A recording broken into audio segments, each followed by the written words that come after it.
Defining Duke is brought to you by Policy Genius. Life insurance can give you peace of mind that if something were to happen to you, your loved ones would have a financial cushion for rent or mortgage payments, all that extra stuff that really doesn't matter when something honestly tragic happens. As someone who is a freelancer mostly, but also runs a small business, I really do like Policy Genius because it's a great marketplace that helps me find the insurance I need at the right price. And it starts with that. You could save 50% or more on life insurance by comparing quotes with Policy Genius. So head to policygenius.com/Duke to get your free life insurance quotes and see how much you could save today. Defining Duke, an Xbox podcast, is brought to you by, well, you. If you want to learn how to support the show, go to patreon.com/laststandmedia.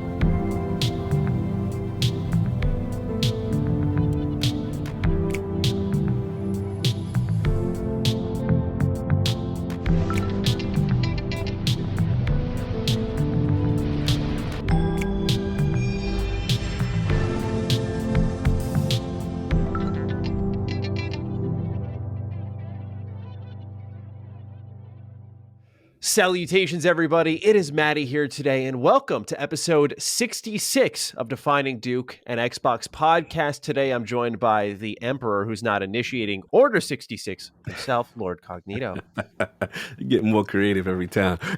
Yeah, I just go in blind, and I try to put myself on the spot. It's like a weird self-imposed challenge. It's like, can I come up with something like right there on the spot that could be good? And some weeks, most weeks, I come out with just duds. Like, there's what the fuck did he just say? And then that was a pretty good one. I'm going to pat myself on the back. Man. It was good. How are you? I'm doing good, man. As best as I could be, considering a crazy day. But good to be here talking what's going on with the Dukes in the world of Xbox and all that good stuff. What about you, man? I'm doing quite well. We do have a jam-packed week ahead of us, so who cares how I'm doing? Let's get right into it. For those of you who want to support our show, which we're seeing more people bend the knee. They're finally deciding I'm joining the Patreon for the Dukes.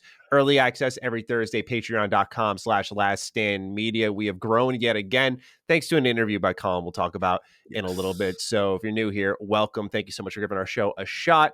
And again, early access to our show every Thursday. If you want to listen for free, we're available on all feeds, YouTube, Apple, Google Podcasts, on Sunday. But if you are a patron, you can listen to the wonderful Lord Cognito alongside Ebontis and Chris Raygun host a Witch Queen spoiler cast for episode 62 of Defining Duke Ultimate. Yeah, that was a classic. I love that one. Yeah, man. That was a meaty episode, hour 49 minutes. I saw. Yeah, it started to get off on not a tangent, but we wanted to do what most spoiler casts don't do when they do Destiny, which is, besides the lore, the content itself, people don't realize the raid is a big portion of that and the post content. And no one usually reviews that, or it's like a review in progress and whatever. So yeah, we did that, man. So shout out to E.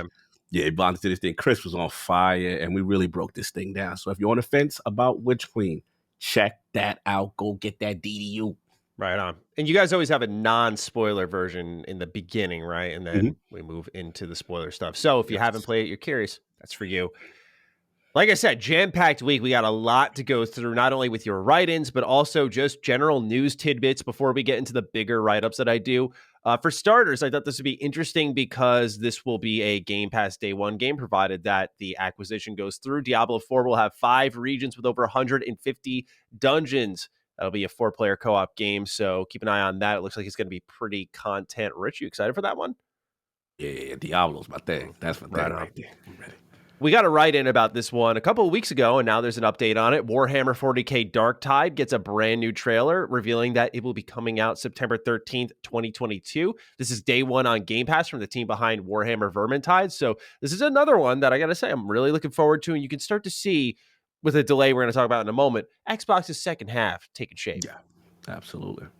We have 2 Point Campus, that being the game that got delayed. It was originally coming out in May. This is another day 1 Game Pass game. It's now coming out August 9th, but it came with a new trailer. Game looks solid, so definitely keep your eye out on that. So those are a couple months they're hitting, right? We know the November, we know the August, provided they're just doing a one-a-monther, right? Which they did last year with Indies withstanding. And then we have September with Warhammer 40K. One that they did have an exclusive for, and we're seeing the 3-month period expire yet again, is Nobody Saves the World. This is coming out on Switch and PlayStation April 14th, so you can check it out there. But it was also, and it still is available on Game Pass day one. So we're seeing that again, Cog. It seems like no Yeah. indies are safe for longer than 3 Yeah, months. 3 months. It seems to be the flow right now, Mhm. right? You get the deal, you get the Game Pass deal, but they're not locking it past that, and then Mhm. it's opening up. So, interesting strategy. We've seen Yeah, it now a couple times now. we should get Smith back on to talk about, Yeah, like how the numbers looking now. Like, I don't you love it. got the day one Game Pass, right? Like, what are things looking like now long term, That's a good point. We should talk right? about that. Mhm. Yeah, I'll reach out. Coalition, they were a part of the State of Unreal presentation, and they showed off an Unreal Engine 5 cavern demo that I know you wanted to talk about specifically, Cog. Yeah, man, that thing looked phenomenal. UE Mhm. 5 is just, man. I saw that thing, and what it also reminds me of.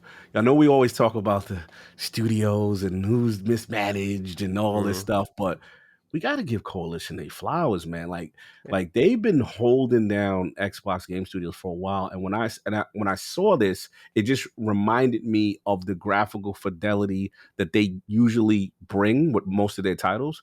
And now to see what they do with UE5, I'm hyped. That thing looked insane. Like that looked like that. Okay, that's what my Series X is supposed to be doing. Mhm. Like that's Yeah, what I want to see for them, the show me moments, kind of thing. So I absolutely. absolutely loved it. One thing I thought was really interesting, just moving Mm, on to our next little beat here, is Twitter tracks the conversations that everyone has and what's trending most. And while they didn't have exact numbers or figures, they show that Sony's acquisition of Bungie actually generated more conversation on Twitter than Microsoft's acquisition of Activision. And the leading one, this was completely obvious, was Elden Ring, which generated the mm, most conversation. Again, no exact numbers. You can see this kind of mhm. graph thing that they have, but I thought this was kind of surprising. I don't know if overall maybe Bungie dominated the conversation more, but on Twitter it seems to have by a reasonable amount from what the graph had shown. Yeah, that surprised me. I'm a big Destiny fan, so obviously I'm a little biased towards anything Destiny.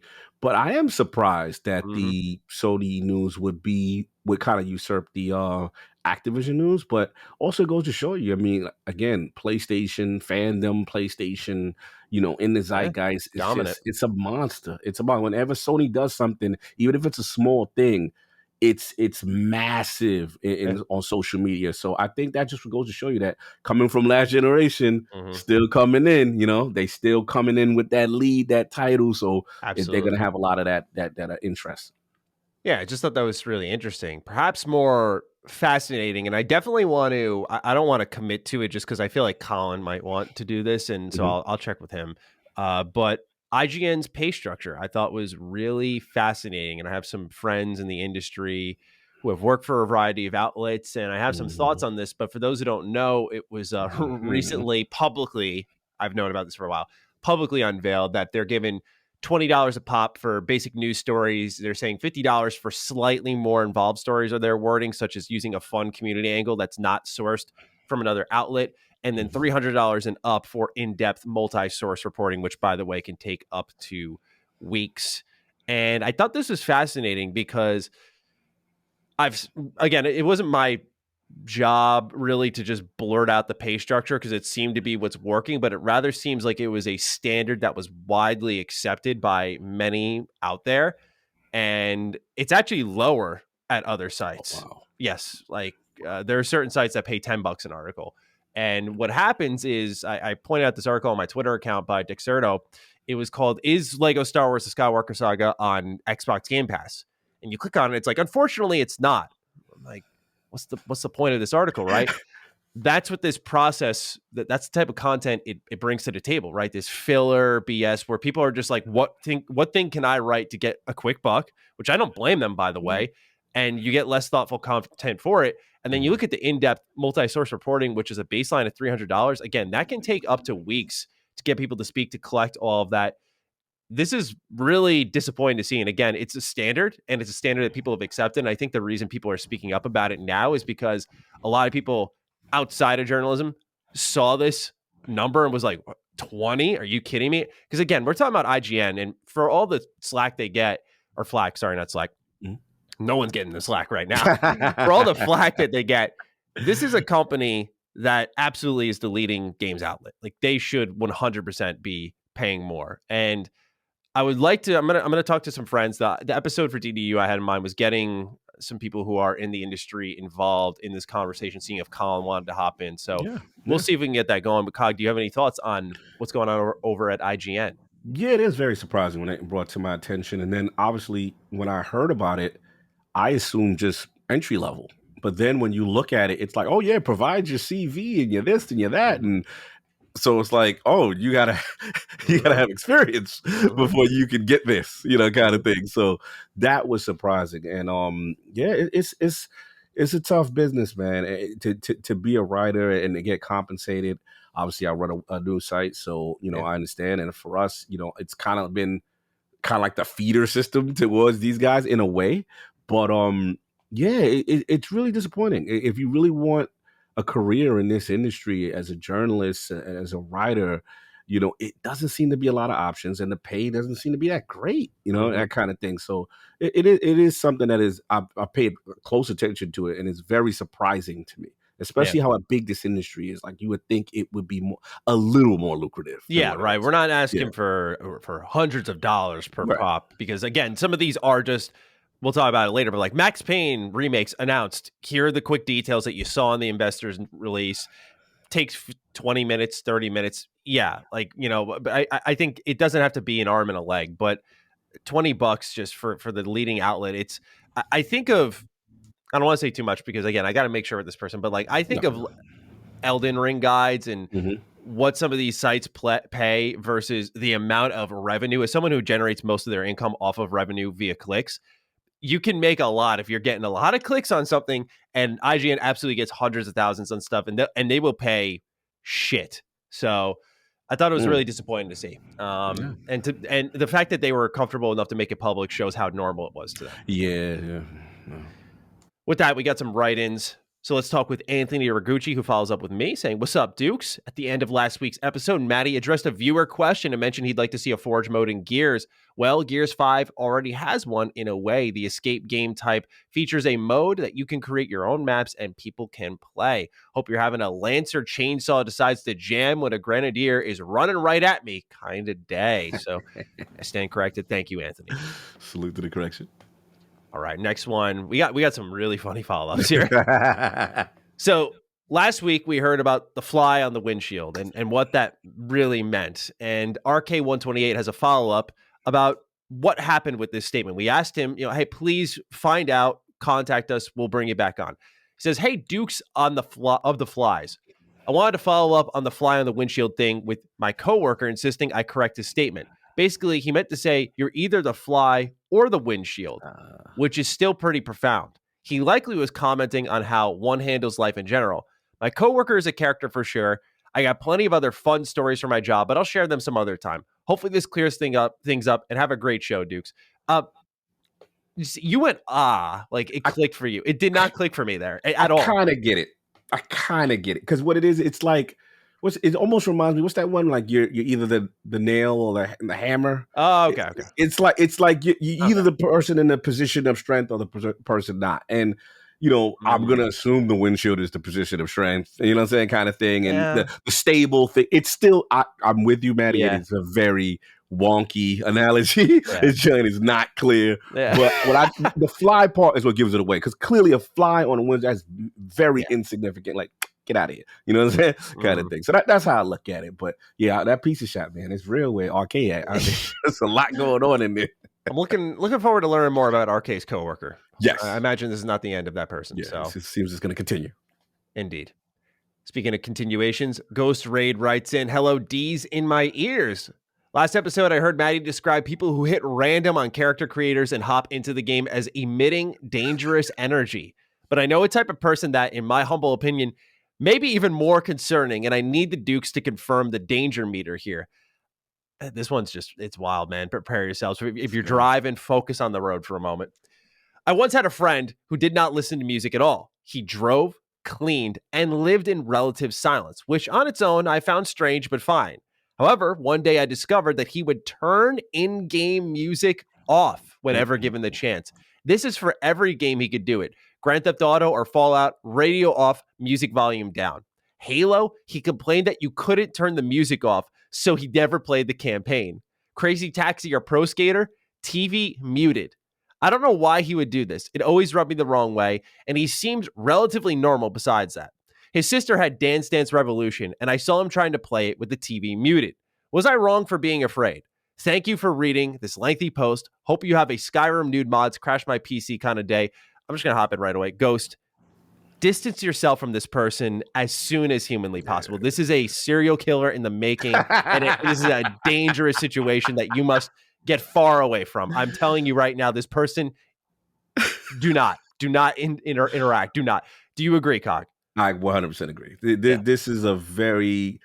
I'm concerned for your safety. Like for you to be in the same proximity as this man. And you know what's sad? I know someone who was close to that. And I got a call about one of my clanmates, Sinister, known from back in the day. And he played games and he'd just be like, oh, I'm turning the music off. And I'm like, what? I got a friend like that too.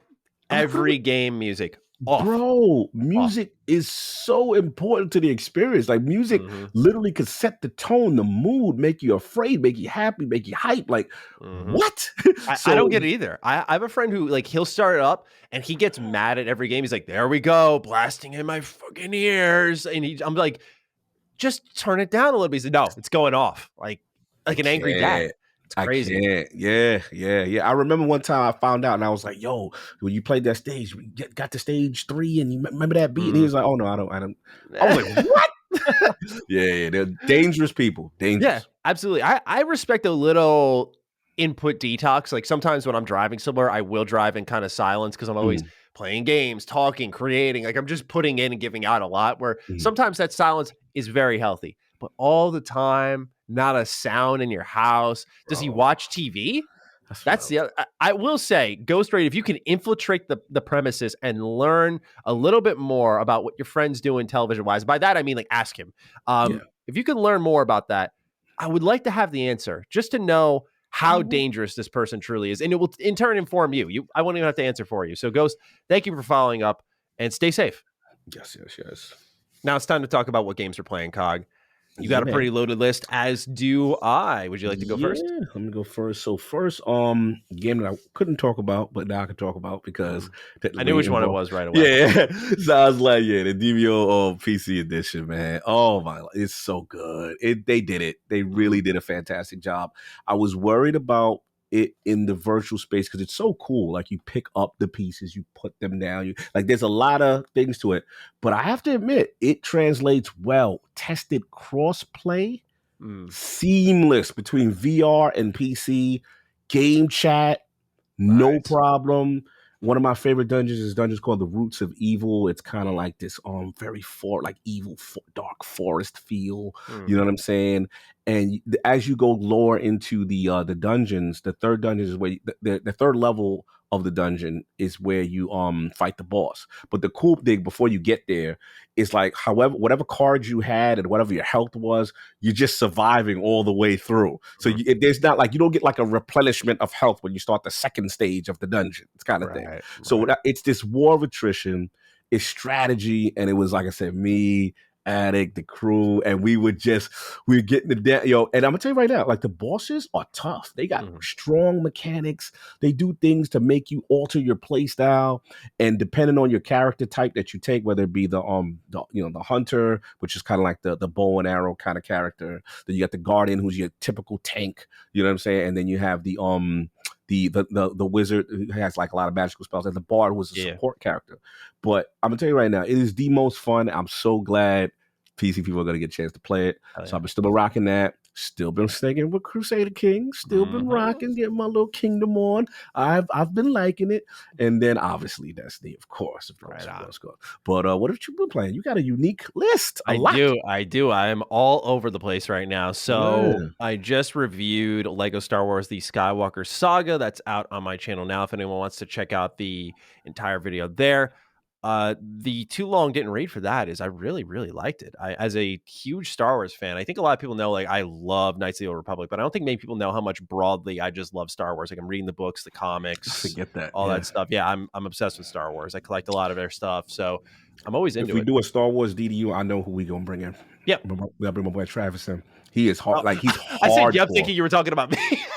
Besides you, Yeah, besides me. I was like, okay. we bringing in because Okay. I didn't know you were that hardcore with it. Mm, He's yeah. hardcore with it, like Yeah. too. So it I would be love to Star see Wars, y'all man. talk would be great. Even though the sequel stuff I have my issues with, like many, it's like, yeah, of course, man, like the universe is undeniable to me. Mhm. And this game lets you go across all the planets you see in all of those movies. They don't spare a single one. They're Mm. all explorable quests to see, collectibles to find. They overhauled all the systems from shooting to melee combat, which is almost like DMC. Like you have an uppercut button, you have a horizontal attack button, you have a slam button. You could chain together some really good looking combos that feel great. It is very kid friendly. These enemies don't have a ton of health, so you'll be able to mash through them pretty quickly. And that could lead to a little bit of it being mindless, but I really enjoyed it. And again, there's a lot of fan service there.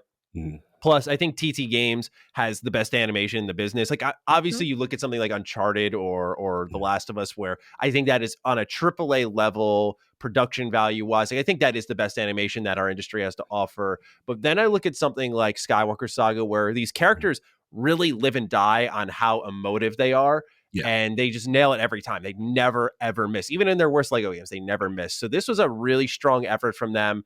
You could tell in some parts the game's been in development for a while. I look at certain instances where there's these weird Assassin's Creed like walk and talk missions. And there are some episodes that straight up go on for 20, 30 minutes before you actually go into a level. You're just walking around talking, which that's not what you play a Lego game for.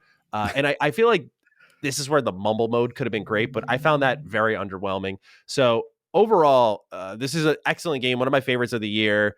I've been having a lot of fun going back to it and just collecting more stuff in the world. And if you're a Star Wars fan like me, this isn't a no doubter. This is also just a great nostalgia grab. Like I played these games since they first came out in 2005. So to play this completely overhauled version of what really started it all was amazing. So shout out to TT Games. They got a real winner here, and I think it's doing quite well. Nice. Salute.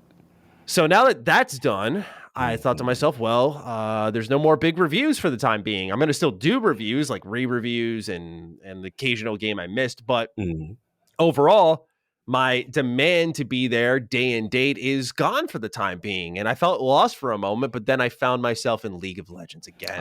You went back home. Yeah, this is my home. I love going on to this game after a long break because it's like, there it is. The bugs got me again. I adore MOBAs, and when you come back to League and all the patches are there, you reacclimate yourself with all the toxicity. It's beautiful, man. I love it. Reacclimate yourself with all the toxicity. I love it, man. I love the trash talk in League. Yeah, of course it can get very toxic, but I'll do a little bit of like get a kill and be like, you like that? A little bit of that. I get in on that. I come from an athletic background. I'm all about the shit talk. So no doubt. I'm big on it. But yeah, League of Legends has been fun. That's sort of been the go-to game. And I could totally see myself just playing this for a couple months now because it really looks like nothing of importance right now that I'm going off my head right now off the top of the brain, but like nothing's really calling my name, which is rare. And I was thinking, well, I got to find the next thing. And don't worry, I did. I'll talk about that probably next week's episode. It's Weird West. Yeah, I got some thoughts, but I'm only 2 hours in, so I want to play it a little bit longer. But just me being me, I already found the next thing, but I don't want to answer that call constantly. I think it's good to kind of detox a little bit. So League of Legends has been that. And then I tried Overwatch, and I used to love Overwatch, man. Like in 2015 or 2017, 2018, love this game. Yeah, I put tons of hours into it. And my friend started getting back into it. He's like, you should hop on crossplay, all this stuff. I went, oh, you know what? That sounds like a good time. I look at all the heroes they've added, plenty of them. Yeah. And my connection was really messing up one night, kind of put a sour damper on things. Next night I hop on, dude, these queue times are terrible. They're terrible because the way they have the roles set up, queuing into games will take upwards of 6 to 10 minutes. It's a killer, and I just stopped. I was like, I'm not going to play this. I'm on the Overwatch 2 wait train. I reinvigorated some of my. Oh yeah, I remember why I love this game. With just playing as the heroes and all their different kits. Even though my connection was bad, just that, like, man, I used to it was like a MOBA. Like every match was different. I love this game, and I'm hoping with Overwatch 2 they can restore some of that love. But I'm just waiting for that because these queue times, again, they're just really bad. So Yeah. that's been my week of gaming. Lego Star Wars, League of Legends, and Overwatch. It's been fun. Unique list, sir. Yeah, it's been fun being a casual. No doubt. Defining Duke is brought to you by Policy Genius. Life insurance can give you peace of mind that if something were to happen to you, your loved ones would have a financial cushion for rent or mortgage payments, all that extra stuff that really doesn't matter when something honestly tragic happens.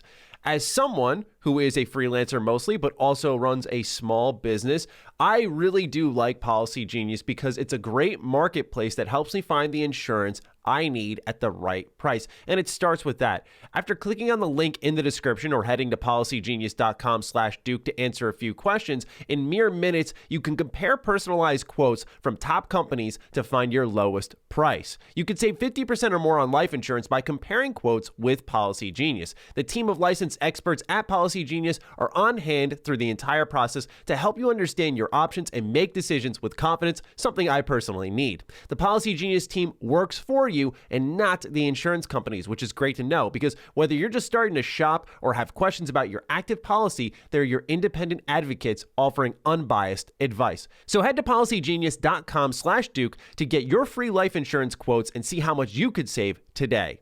All right, let's get into our warm-up questions. We got 5 of them. First one comes from Ryan Clayton with a question we got a couple of times in this week's Patreon thread. Hey, Duke Box Studios, can you guys reflect on the interview Colin did over on Sacred Symbols Plus with Hassan Karaman? The situation is so bonkers that I'd love to hear the Duke's perspective on things. I know it's predominantly a PlayStation story, but it's so interesting that I thought it may permeate through Last Stand's network over to this fine show. What are your thoughts? Thanks for the effort you guys put into the show and have my supposedly cutting-edge 4K 60 FPS Sony exclusive realistic survival horror FPS game costs less than the median average wage of an American worker. And I just said that with a straight face. Kind of day. Ryan already know where we're at with that one. Cog, you're much more respectful than I, so I will give it to you to really set the stage on this. Yeah, like I'll be honest with you. Prior to Colin's interview, I've avoided every bit of information about that game like the plague. And the reason why is because to me it just didn't pass the smell test, so to speak. Mm-hmm.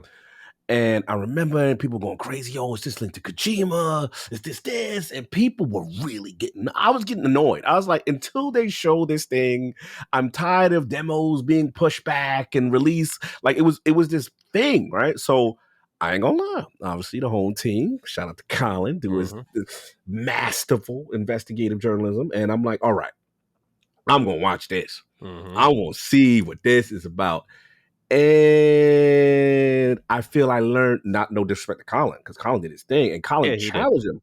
I just don't feel I learned any. This guy was talking in circles. It was like riddles. I was like, is he going to answer the question? Is he going to answer? Like some things we did get, and then he's talking about the 30. Did he say 30K for the game? And I'm like, bruh, like it just don't. To me, again, I don't have any information. It just feels like a small little studio who ran with the hype and association of things tied to their name and people tied to their name. And they don't feel like it's nothing big about to pop off of it. Look, I'll be glad to be wrong. I'll be glad if it's a big ruse and Kojima and everyone is tied to this and it's the biggest secret in gaming. I'll take the L. But right now, this sounds like it's an expression of my shout out to my Goomba. This is fugazi. This is fugazi until I don't believe anything he's talking about. He just I'll be laughing at Colin because when Colin do this. Like it's a thing Colin do when he put his hand on the head and he does the very intense thing. Yeah. When Colin does this, that's what I know he not really feeling. Like explain. Like I have to ask you, what do you mean by such? There is one point, not to psychoanalyze Colin. There's one point where I saw him ask a question and he broke for a heartbeat and like cracked a smile. I was trying not to laugh and I was just like, yo, if they're breaking Colin, that's something talent right there. That's what you know. And I'm like, I'm just not buying it, bro. So that's where I'm at with it. I'm dying to know where you are at with this whole situation. Because I will say it's the most entertaining thing I've seen in a long time with Yeah. game dev. But Yeah, what do you think? it is absolutely insane. I left a comment on the video saying that he lost me. He lost me from the get go, but like he So really, your comment was upvoted crazy. yeah, because like, bro, when he said it was 30K, look, I don't need to disclose my game's budget, Colin's game's budget, but like I can guarantee we have overshot that 100%. And our games are not the 4K 60 FPS Sony exclusives that are outsourcing to these big Sony studios that handle a lot of this work. Like he's absolutely lying. I'm sorry. And the reason I say that, and the reason I laughed at it was because I need to tell my whole life story here, but like liars cut deep for me. If you lie to my face, I take it very personally.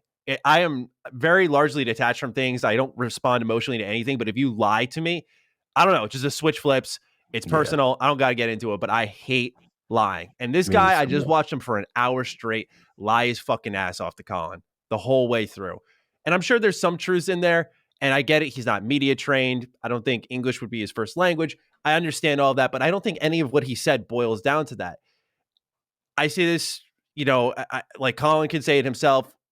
As people who are new game developers, the way he was speaking about making games was just rooted in non-facts and really like someone just skimming the surface, using keywords, but like not when he talked about the SSD, he never talked about why for any of this stuff.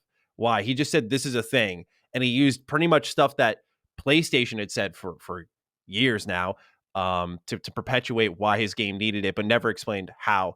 And again, you could just tell there were some nerves there for sure. Like when Colin asked him who's publishing this, and he talked about the story of the game. Again, it was one of those like, woo, hello, are we awake here at the wheel?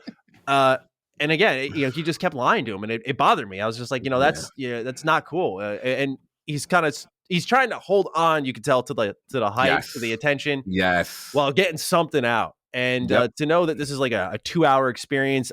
Best of luck to Blue Box Studios when this comes out, because now you've just you're going to put out a game that people got time for. People got 2 hours. People got time for this. Yeah. They got time. So they're going to go through it. You're going to see the exposés, the breakdowns, the roast. It's going to be not pretty at all when this thing comes out. If it ever does. Yeah. We'll so I do apologize if I come across disrespectful, but it's just I don't really rock with that type of stuff. I agree. All right, number 2 goes to Paco Luigi. Buenos dias, Dukes. Weekly Overwatch plug of New York Excelsior looks like a pretty good roster going into the next Overwatch League season. Maybe you could take a break from the Mets and watch a team that actually wins sometimes. We just lost DeGrom too, man. Like that's not this week. Not this week. He says, joking aside, go Braves. Okay. What third party really acted up? Yeah, right. That's like a double whammy. Yeah, like Braves, we don't do those. The enemy. What third-party games do you view as essential pickups for Game Pass during the coming dry months of first-party releases? Hope you have a short shorts isn't the dress code kind of day. Well, there's one that I'm going to comment on later that little season, is back, but trying to think. He's talking about upcoming third-party games or just in general third-party games? Upcoming. So I guess within this year would be a good way to look at it, maybe. Mm-hmm. Maybe we still don't got like a lot of the roadmap, do we? Like as far as like I can bring up here just so I can rattle some off for you. Like the game release. Game Informer, by the way, has a fantastic game release calendar for every year that I always use, and they have everything hyperlinked there. And I know Xbox has some sleeping ones like Sniper Elite 5, for example. That's in May. It's at the end of May.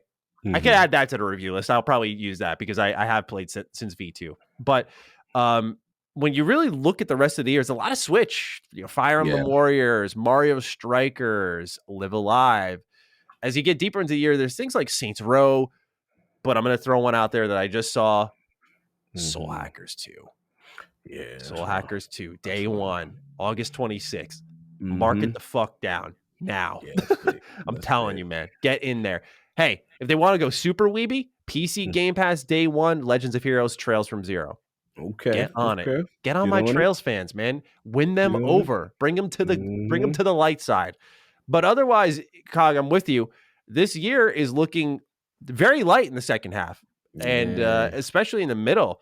This could be a time where I think Xbox could thrive with a roadmap with Game Pass releases.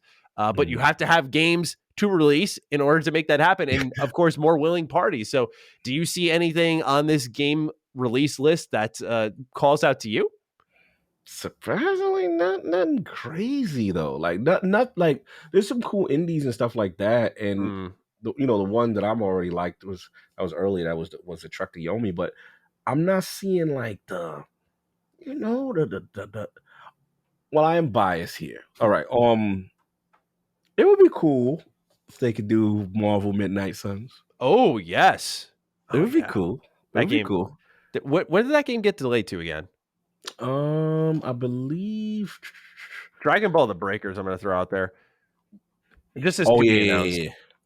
It just says to be announced. So I don't know what the new date is, but yeah, I think listen, it's a Marvel franchise, and then at the same time, obviously unique characters. Obviously, and it's the creators of the XCOM franchise, the newer XCOM franchise, who I like, Jake and those guys, Jake Solomon and those guys, and Firaxis. Those guys are excellent. So I'm dying to know what they do, and they're going to tell a unique story with some characters that don't get a lot of light in the Marvel Cinematic Universe. So for me, as a turn-based guy, that would get my attention personally.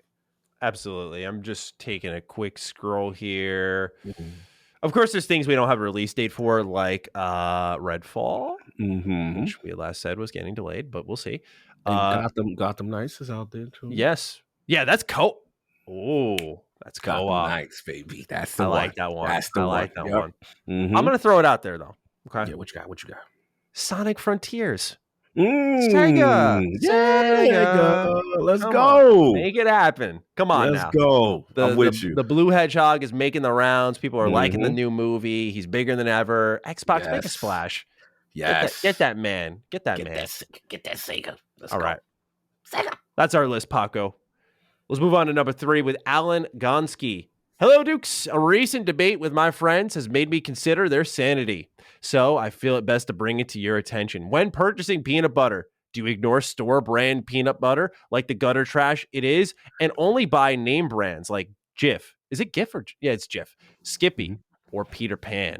Purchasing non-name brand peanut butter should be a sin punishable by public embarrassment. Having my friends brought me Kroger? Yeah. I've never heard of that. Kroger peanut butter kind of day. Yeah, Kroger's like a generic store kind of. I know about it. Yo, I can't believe someone shares this. This is my weirdness too.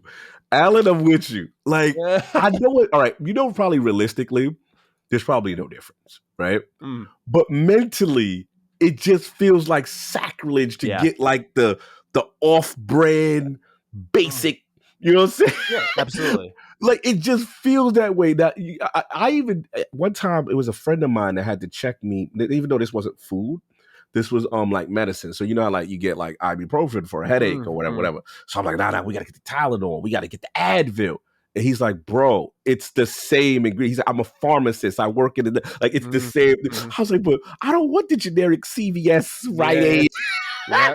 So it's a mental thing, you know what I'm saying? And it's something about the way marketing is. It makes you feel like if you don't have the Jif, you don't have the Skippy, that you getting some real lesser than product.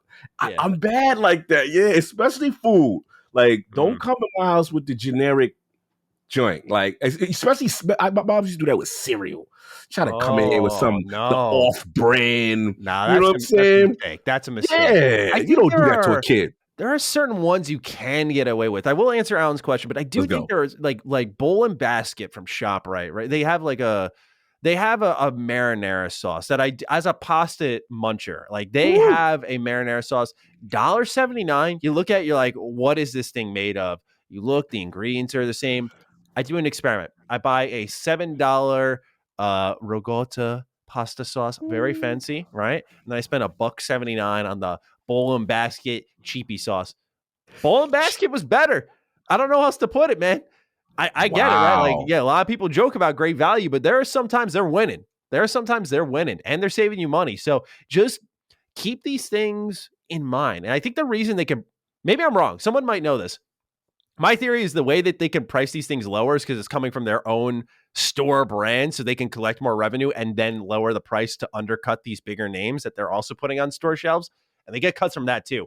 So it's just a win-win for them. But on the peanut butter note, Let's go. If there is no Skippy, there is a problem. There's a problem. That absolutely is the case. There is a consistency in Skippy peanut butter that is untouchable. Now, I will put everyone onto this, and Alan might be disgusted by this. You might be as well, because you shared this feeling with Alan. I've gotten into powdered peanut butter lately. Whoa. Yes, powdered peanut butter. What are we doing? So I'm making smoothies almost every night lately. And what I've been doing is I'm taking a little protein powder. It's a excellent. I'm like an alchemist in that kitchen, man. It's insane. So I get in there, I pour a little milk, plant-based milk. I pour a little milk, pour a little your face. This right here. This, I don't know where we going with this. Forget it. Cinnamon protein powder. Okay. Little peanut butter. Whoops. My Apple Watch was telling me what a teaspoon of cinnamon does. Anyway, I put 4 tablespoons of this powdered peanut butter in, right? Because like if you're fighting with the peanut butter to scrape it off into the blender, just work smarter, not harder. Okay, I'm learning. Banana, some oats, some hemp seeds. Wow, this is blend it all up, man. Life changing. This is excellent stuff here. I'm telling you. But protein if I was putting just peanut butter in there, I'm just making it more difficult. So I found this powder.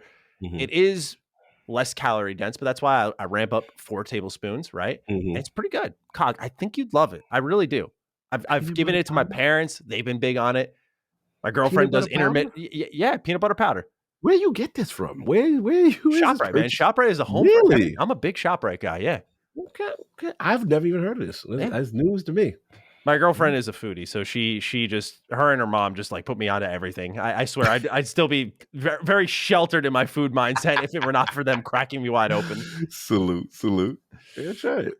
All right, let's move on to number 4. Julian Washington writes in, hello, guys. After the extremely spicy comment section last week, does Maddie still feel like PlayStation fans need to push for day-and-date games? I like what Cog said last week, that if PlayStation fans don't, or PlayStation's base doesn't want a Game Pass-like subscription model, then Sony has no incentive to do it. I think I speak for most PlayStation gamers when I say I don't want any type of Game Pass or subscription service on my platform of choice, because I don't believe the type of games that can hold the same level of quality are in a subscription service. While games like Forza and Halo are good, they're not the type of game most PlayStation heads care about. I have not seen the big budget third-person action style of game produced at a high quality level in any subscription service. And given the fact that I am content, paying $70 for, or often more for the deluxe edition, because it ensures that I can get Forbidden West, God of War, The Last of Us 2, Ghost of Tsushima, etc. There seems to be this insistence that PlayStation needs to do a Game Pass copy because Xbox is doing it. But honestly, I don't think that PlayStation fans want or believe in Game Pass from an ideological, I can't say that word, standpoint, or even like to consume games in a way that Game Pass provides it. Have a keep my console's name out your fucking mouth kind of day. That's a good one. We're going to see more of that for sure. Julian was in his bag. Absolutely. Yeah. I think there's a lot of truth to what Julian said. And I stand on a couple things here, because remember, he's saying things. Remember, I told you a while back, a lot of PlayStation fans come to me and like, yo, why do you like the Xbox ecosystem so much? Or why, this is like during the PlayStation 4 generation, Xbox One. And I would explain, services, online, cooperative stuff. And then a lot of the franchises that I still like are over there, right? But, when it comes to that cinematic, third person, over the shoulder, narrative experience, #just1, that lives in the PlayStation ecosystem, right? Yeah. And the thing is, this is what I told Xbox fans.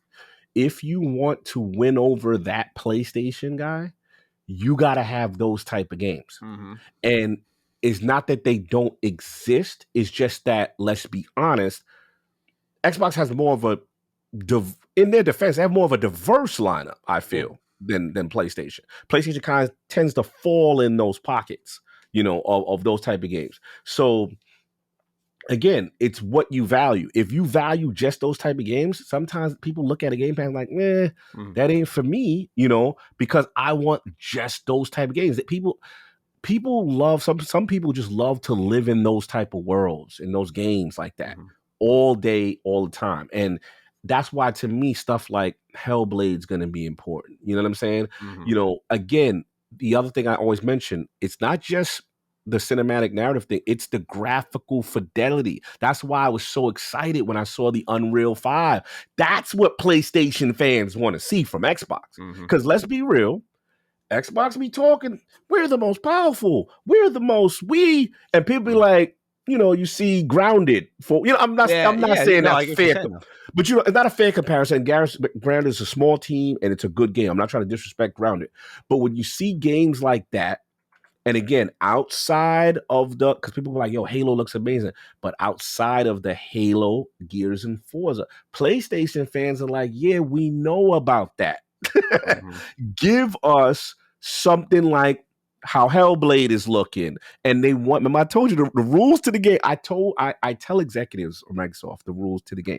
If you want to win the generation, you need the hashtag just one where they are new IPs. Because people want to believe, PlayStation fans, this is my feeling from based on the conversations I had with the hardcore fan base, they want to see that they want Xbox to prove to them that they can make those franchises from the ground up without having to necessarily, bought and made a sequel to something. Yeah. You know what I'm saying? That's why they don't count Hellblade. I know it's messed up. It's fanboy logic. I know it's stupid. I know.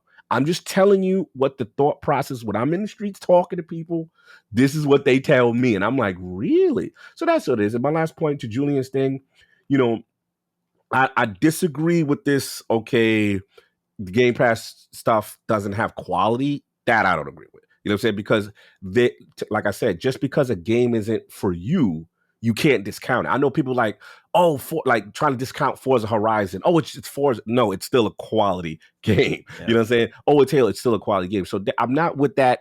And Starfield's about to come out this year. We're going to see about that. That's going to answer a lot of questions Engine as well. 2 is a new era, man. That's huge. Exactly. So that's all I would say. But I understand Julian's point. I do. It's a big sentiment in the PlayStation community. I think they feel that very strongly until Game Pass has a lot to prove to still a lot of those people.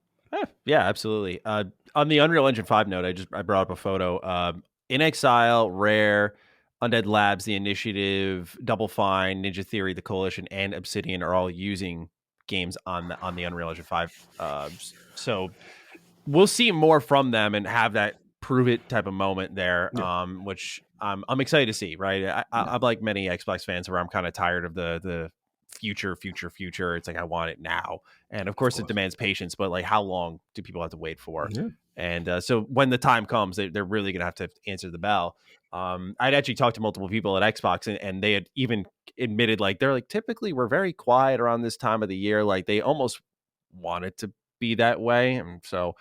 That's more problems for them down the stretch when they start talking that they gotta again be there and ready to go. As for what Julian said, only real reason, and I think it's totally fine to just pose it this way, that I made sure people were aware of why I was looking at it through the Game Pass lens was a lot of folks thought it was like fanboy drivel, but I look at it that way because Jim Ryan himself said that this was going to be a response to Game Pass. It was an interview at task.com. I have it right here. How will you respond to Microsoft's Game Pass? He says there's actually news to come on that, but not today. Thank you for saying that. Because I keep hearing this narrative that it's not a competitor. Yeah. When literally they asked him, what's the competitor? He's like, oh, yeah, it's to come. This is what we... So, thank you for that. I don't have to explain anything I said. I feel like I was well within reason. I don't care about the comment section. Like I knew what was going to happen last week. I knew it was going to get rowdy. I don't care. But again, I will say in response to that's the reason I looked at it that way. If you don't think it's a Game Pass competitor, like, then based off what Jim said, I'm sorry, but he may have underdelivered to you. But that's up to you, right? It's up to you when you see the content in there. If that is worth your money, I'll have my thoughts. You'll have your thoughts. And it's kind of the same way with Game Pass. Some people look at the library and say it's not worth it. A lot of the games in there aren't that attractive to them. So it's in the eye of the beholder. In the beholder. And last point, in the flip side, I know Xbox guys is like, yo, I don't really care for just those type of cinematic games. Yeah, either, I prefer diversity. Right? So exactly. So I know guys are like, I hate to use this term because I don't feel it's a fair term, but they call it one and done. They be like, oh, I just did that and that's it. And and now I'm done with it. And I'm like, I feel those games are quality, but I know guys that they do not like just those type of games, or they have open world fatigue and they just like, yeah, I'm good. So it's you have to go to the ecosystem that fits you. But I will say it behooves Microsoft to have those type of games, because I feel if you want to win a generation, you got to have a diverse lot and fix those holes, fighting, just one stuff we always talked about, Yeah. and get that in your library. Yeah, absolutely. So with that, let's move on to number 5. Ladies writes in, "Hello, Dukes. Between the 4 senators going after Microsoft for their acquisition of Activision, Blizzard, and now the EU potentially going after Microsoft over cloud concerns, does it feel like Microsoft may have bitten off more than they could possibly chew with this deal? It seems like every day that passes, a new problem comes out of this deal. I feel like Microsoft will most likely close this acquisition, but it'll be for the fight of their life. What do you guys think is the likelihood of this deal going through at this point? And will Microsoft be scared off from more publisher acquisitions after this deal closes? Hope you have an above average day." Thank you. Thank you. Cog, how are you feeling? We saw over this past week, I know a tweet came out from Elizabeth Warren saying that the work conditions at Activision would get worse after being involved with Xbox. And in our first news story, we'll talk about in a little bit, I can almost understand that perspective with Xbox's almost hands-off approach that we're seeing write-ups come out about it. That's if it's to be believed. I have some thoughts specifically on Undead Labs I want to share, but I thought it was kind of nonsensical to toss this out there, and they're calling for an obstruction of this. So how are you feeling about Microsoft biting off possibly more than they could have chewed? I did tell everyone the feds are watching. I told everybody the block is hot. You got to shut down everything until this deal gets done. But I will say this: shout out to Hogue Law, who I know you did a DDU with. I did. He actually I was gonna recommend that. Yeah, gotta go catch that DDU because we talked about just this. Yes, and I got some updated feedback from him recently on ILP. He cameoed in for this specific topic with Warren, Bernie Sanders, the senators, right? So, look, we just got to call it what it is. It's political grandstanding, and it's political grandstanding for this reason being, not to play the politics. I usually don't talk about politics with it, but when it comes to gaming, we got to talk about it, right? Yeah, so here's the thing. They are trying to block this because they want to propose a new law that they are working on. You know what I'm saying? That because the way things are currently constructed, this is between Microsoft and the FTC. Like, they already have those conversations. From my conversations with Hogue, you know, Microsoft has a good idea about whether this thing is going to go through or not, right? His ratio he put on it was probably like 80-20, 70-30 that in favor of Microsoft. It's going through. But they're bringing these things to attention because as the law is currently constructed, they cannot really block this deal. But with a new law that they're trying to get behind to say that, hey, this is what we're doing, right? Check out this new law that would handle things like this. That's where people are trying to get off from being the enemy to the tech giant, you know what I'm saying? Yeah. And show like, hey, we could shut this stuff down. And that's what's really going on here. And I even asked Hogue one more question. I was like, look, all right, provided it does go through, or, you know, it's going to go through, but it's still going to take time. Will that prevent Microsoft from really looking at other things during this period? Because I was of the mindset that, yo, don't be doing. And Hogue was like, no, not really. He said, honestly, probably like another bigger publisher, but let's just say hypothetically a Crystal Dynamics or something smaller or whatever, he could totally see them still doing that. So I was like, wow, okay. But he said, yes, they probably wouldn't try to go after probably Ubisoft during that same period kind of thing. But that's pretty much what it is. And to Lady's question, I think, look, this deal is important. We're learning so much. This deal, the fact that the exclusivity aspect with Call of Duty was taken off the table, and Microsoft themselves coming out with this app statement of, look, we're going to make it nice for everyone, and we're going to let and Nintendo and this and that. Like, that lets you know they understand the importance and the severity of this deal that it must go through. So they are willing to acquiesce many things to make it go through. And that's the vibe I'm getting right now. But yeah, it's a huge deal. It's a huge deal. Absolutely. I don't feel too much concern, though, to answer your question, ladies, about The deal going through, I don't think anything looks to be obstructing it. Again, I'm going off the guidance of our good friend Hoglaw, but also just from what I'm seeing, this is they're taking in a problematic company, so the problems are going to come to Microsoft, and they're prepared to deal with it. They knew what they were doing when Phil saw the expose and like a day later made the call. Like they knew what they were getting into with this, and they measured all of this before months later agreeing to a deal to acquire them. So they were aware, of course, that the legalese stuff would head their way. So that's why the cushion right now is June 2023. They have a lot to fight through with this one, and there's going to be a lot of waiting. So I don't think it's going to scare them from anything. I think, if anything, once this is done, you're going to see them go after smaller fish, which I'm actually a little more excited for. Like, of course, the Me big too. one here is really cool, but I can't wait to see Xbox get a little cute, get a little smart, maybe scoop up some Japanese studios like I've been calling for. Like, I feel like that's the better chance. Now, again, is it possible they get another huge publisher? Yes, but I would be more keen on seeing them grab a smaller studio. But then again, everyone was expecting like Warner Bros. Or Ubisoft, and they got Activision, so I'm sure they'll subvert our expectations again when the time comes. Yeah, and the last point I'll say is that the only thing that got me upset about it was just that, okay, with this whole senators thing, is, well, we have to stop it because of the conditions or whatever. So my thing is, well, what's the alternative then? So Microsoft don't acquire them, they lose, their job. Like they're still in that situation. Like what's the alternative? Like I don't see that being presented, and that to me is where I look at it. Like the intentions are really not that you're so concerned about the work that you are concerned, but you're concerned for your new law, your new bill that Yeah. you want to implement. Yeah. That's where it was for me. Yeah. So I was just like, yeah, No, it's here. bullshit. So Yeah. not too worried about it. Mhm. All right, let's move into the news. Number one was a topic we talked about last week. In one half, we're continuing that conversation here. That's why I wanted to put it here at the start. After our conversation last week about Undead Labs and the potential issues at the studio following a letter from the studio founder, Jeff Strain, Kotaku has now published their piece on the team. It comes from Ethan Gach, who states this information comes from 12 current and former employees of what is currently, according to LinkedIn, 114 staff there right now, with undoubtedly more that aren't listed on the site.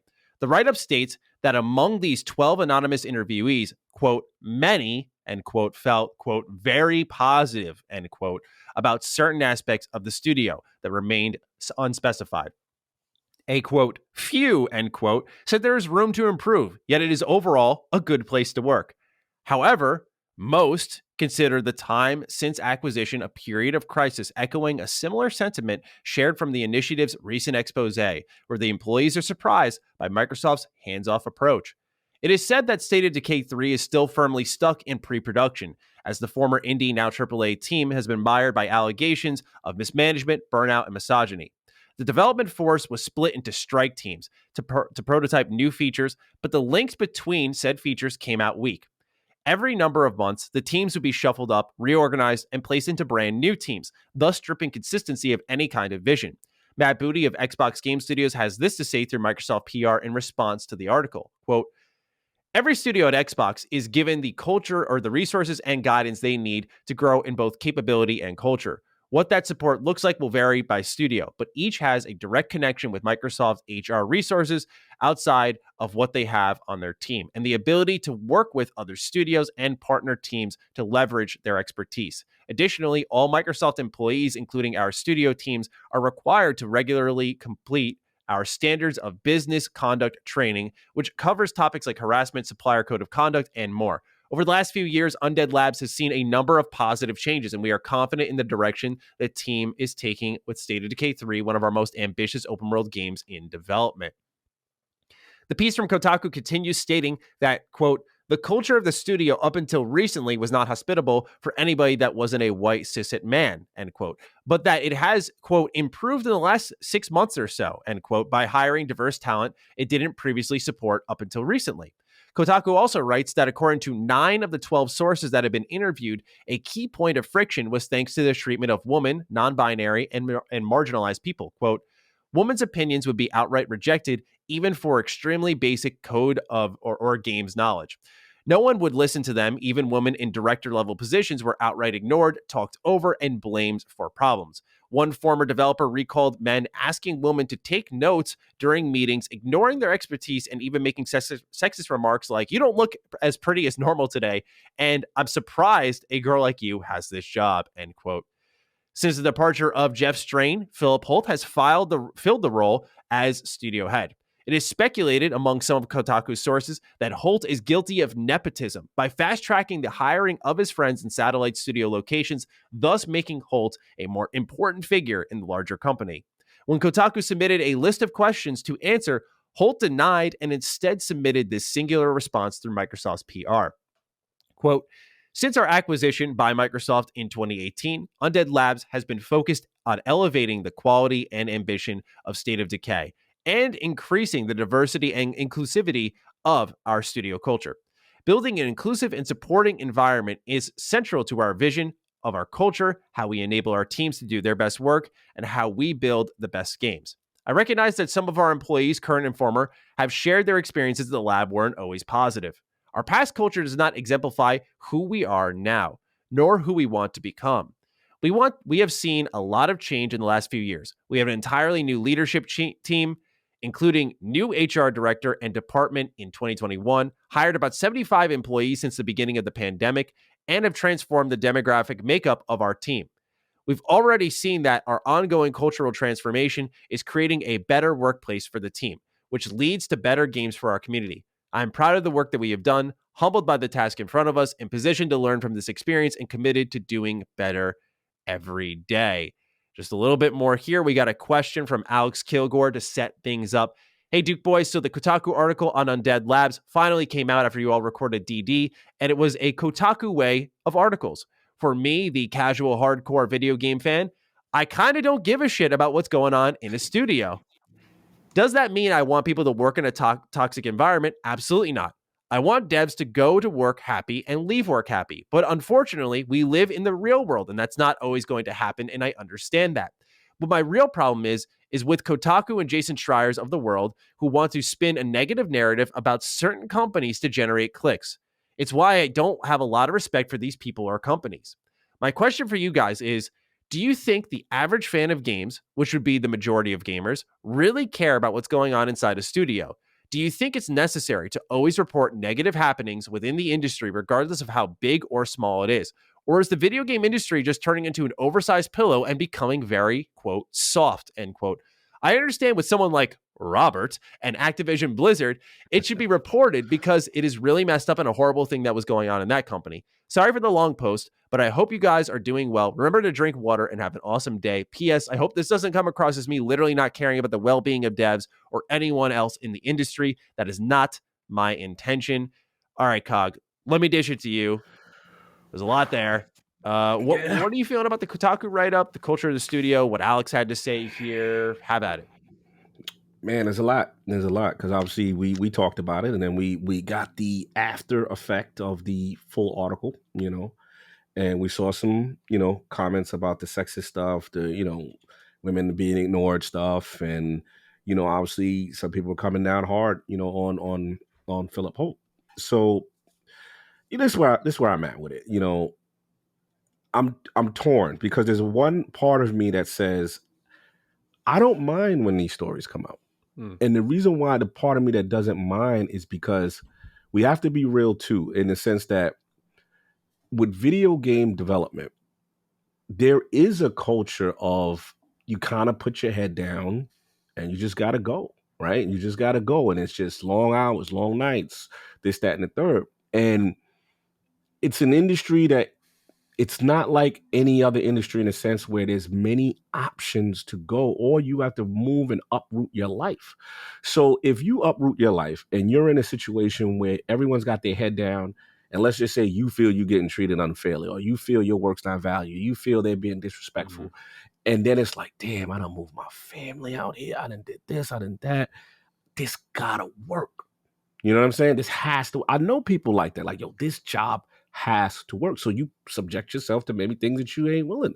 Sure. And let's be real. There ain't no unions. There ain't no, it's a different industry. So, listen, we got enough examples where dudes is getting away with a lot. Some companies are getting away with a lot of things, and I don't mind the light shined on it. However, I do understand the sentiment that there is a, how do I word this?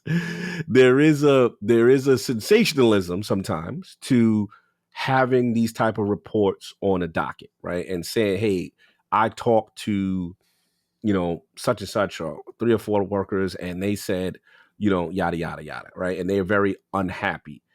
In a perfect world, I would like to get a bigger sample size of the studio, right? And see how people are generally feeling, kind of thing.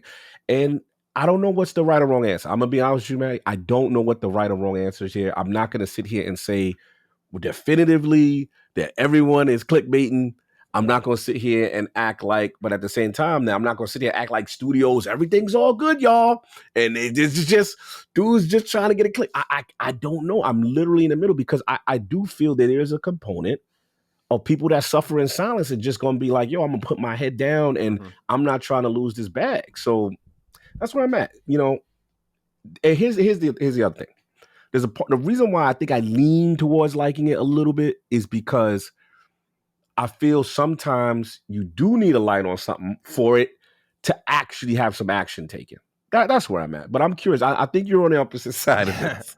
But I'm very curious about it because this is something that we see kind of happening often now. It's starting to happen more. We're starting to get more information and things like that. So I'm curious about what you think.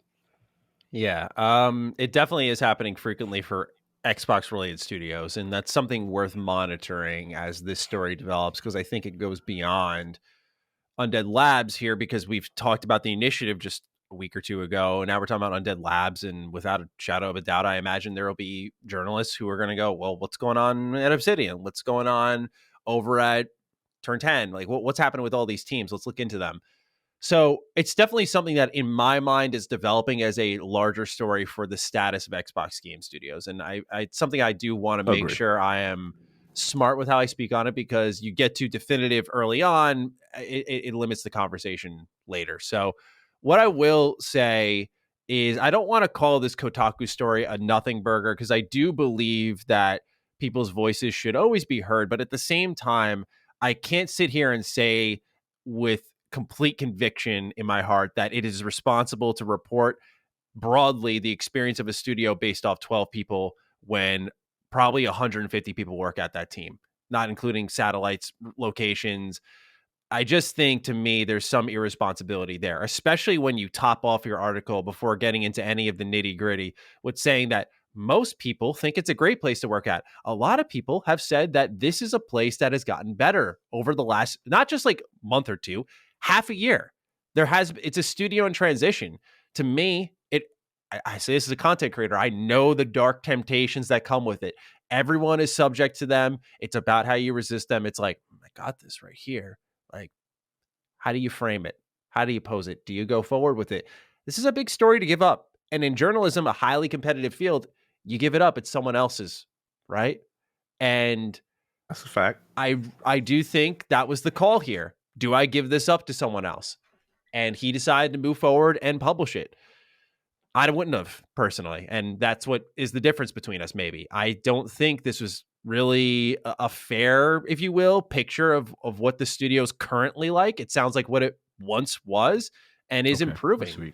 And I reached out to some people at Undead Labs to see if we could talk to them, get some, hey, what do you have to say about this? Because we don't know who's talking here. And the people who are talking, by the way, of those 12, some of them don't even work there anymore. I don't know a company that doesn't have a disgruntled employee that used to work somewhere. It's just they're everywhere. They're everywhere. So I was like, I don't know if this is a real fair picture of what's going on there. Like, would you want to come talk to us? We're one of the biggest Xbox shows. And they are interested. It's just like they want to wait till they're closer for State of Decay 3. And I imagine also for things to calm down. So it's something I was trying to do diligence on to get those answers for our audience. I don't think I'll be able to, but it's something that I tried for. And again, I can't sit here and I think with something like the initiative, to me, that was a more sound the alarms. Half your studio's out right now, and you've only hired 12 people since. To me, that's more of a what the hell is going on here? This to me, 12 people, half of them not even working there anymore. I don't know. So, Maddie, are you implying Oh no. that some journalists are clout chasing the Xbox mismanagement studio train? Uh Or are you implying that the story was I too would juicy actually without enough substance? I would speak a little more broadly on that because I know you're kidding around, but like I would not say it's really Xbox, but just kind of riding the coattails of Jason Schreier. And that's something I've spoken out before with really the style of stories we're receiving. I refuse to believe that we're in an industry where every studio's literally fucked. And that's not a glass half full mentality. Like I just refuse to believe that every place is outright dreadful to work at. And again, I'll point my finger until someone does the story. I'm trying to do it myself, but I'll point my finger right at Bethesda Game Studios. They have had retention of over a decade is common for their employees. That is as big of an anomaly as half your studio piecing out. Why hasn't there been, for a company that's so open like Bethesda, has there not been a story, someone talking about that? It's a positive thing. Certainly it's worth celebrating. What's the paid time off like? What are the benefits like? What's the vacation time like? What's the work culture? How many days a week do you work? Like these are things that could set a standard because we do hear the brief story every now and then. Like I think the team working, they worked on, I forgot their name, but they worked on Backbone.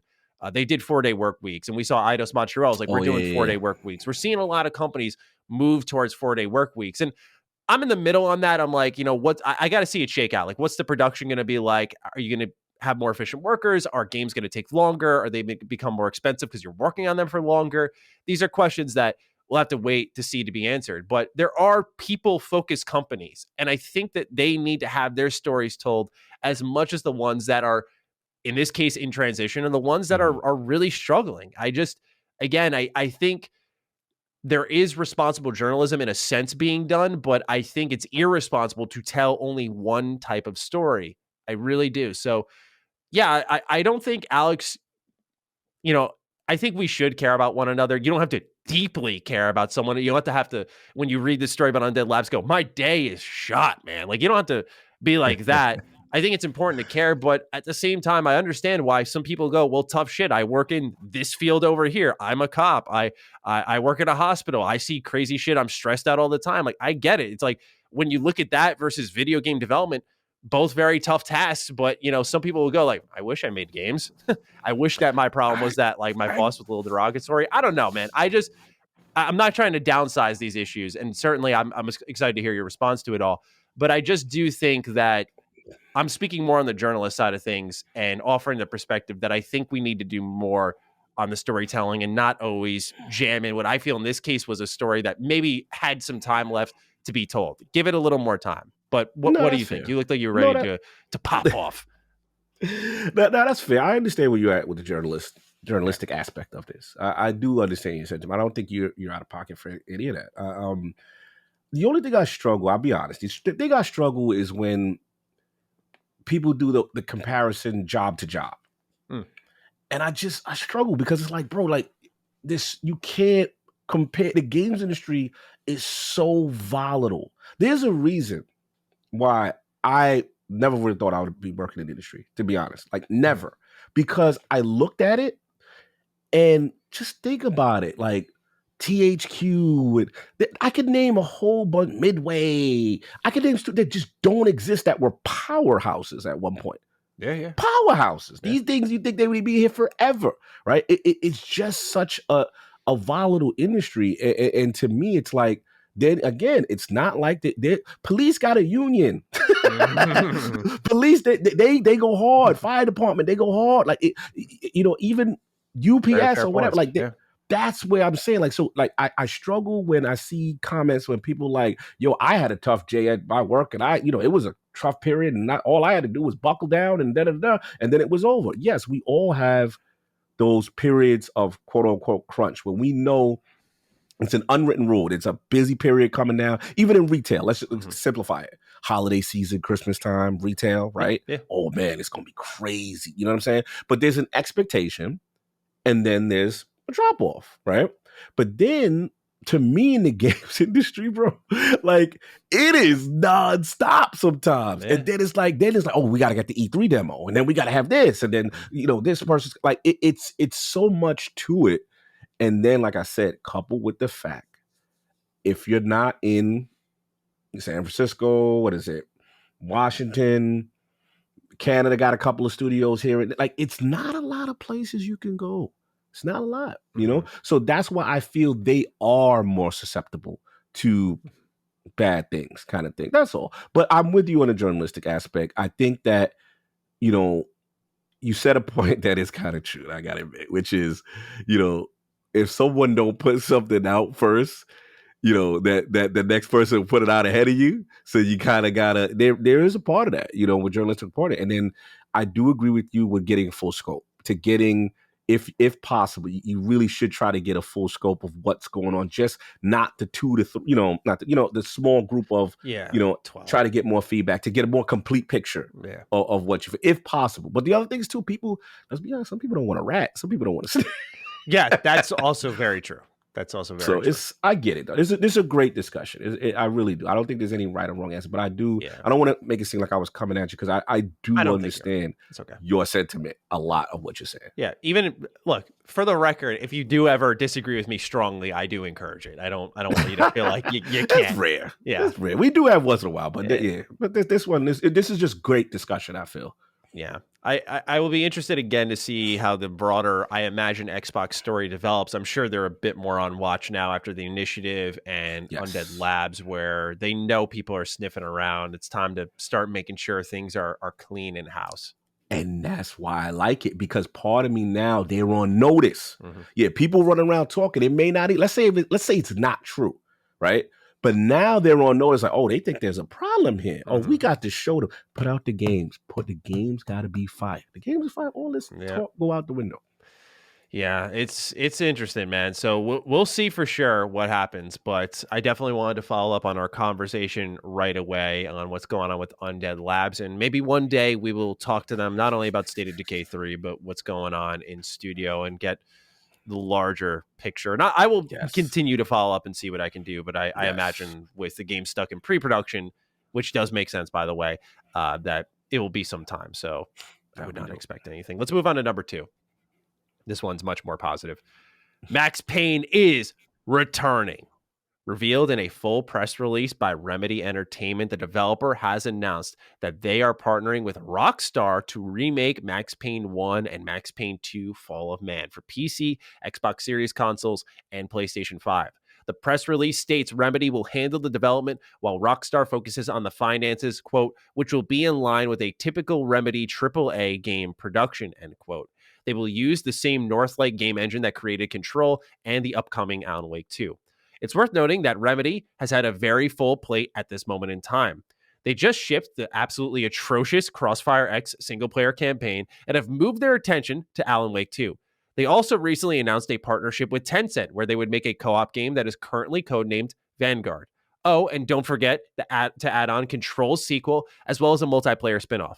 Now they have 2 remakes on their plate, so they will be quite busy for the foreseeable future, and this is currently in the concepting phase of development. So, Cog, I mean, I did not expect this one, but a pleasant surprise indeed.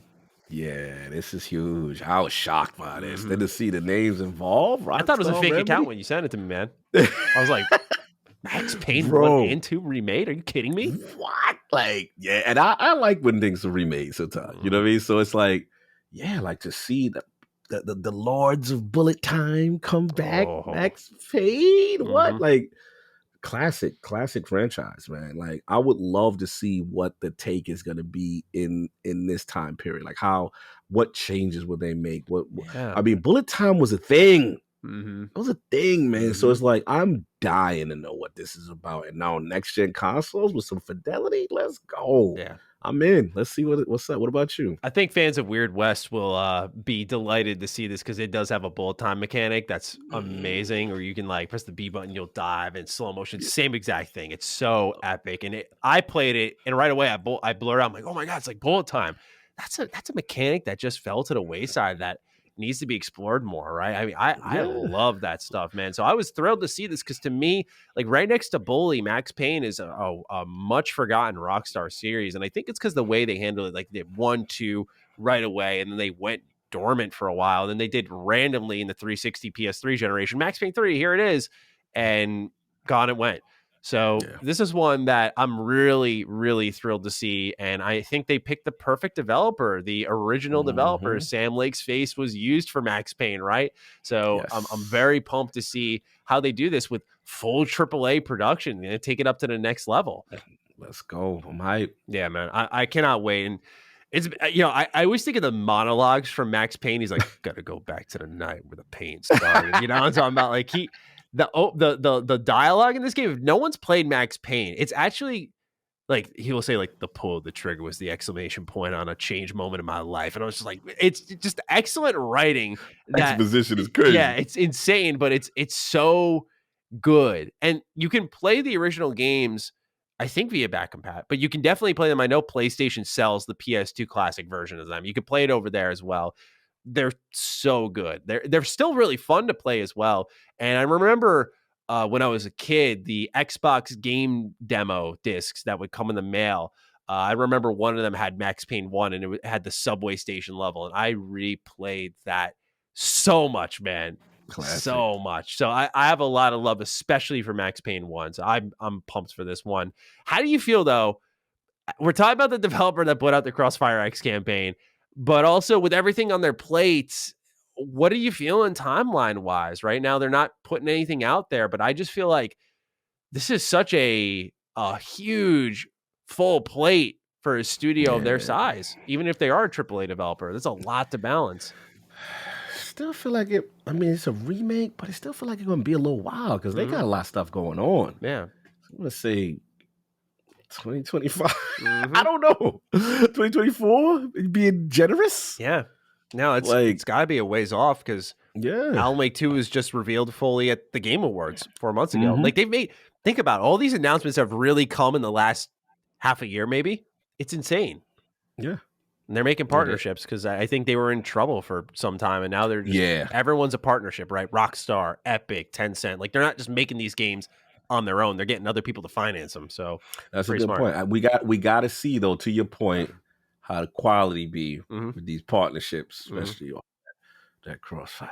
Yeah, that situation. Yeah, because they were hey, it was the similar situation. Looked like Smilegate handled the multiplayer. They handled the single player. Xbox was the financing, I believe. And look, as the workhorses in that situation, Remedy came up woefully short. So pardon me for just hitting the brakes a little bit on my personal hype, but I think there's a lot to be excited about with here. I don't think Crossfire X was their type of game. I think Max Payne, Alan Wake, I think those are their type of games. For me, the warning flag is still out on like a multiplayer spinoff, a co-op game with Tencent. Sorry, I'm not interested, but otherwise, we do like Rockstar. I mean, Rockstar. And then think about this too. I almost forgot to mention this: the GTA trilogy remaster. Yeah. I mean, how do you feel about Rockstar as a publisher with that one? Yeah, I forgot about that. Yeah, right.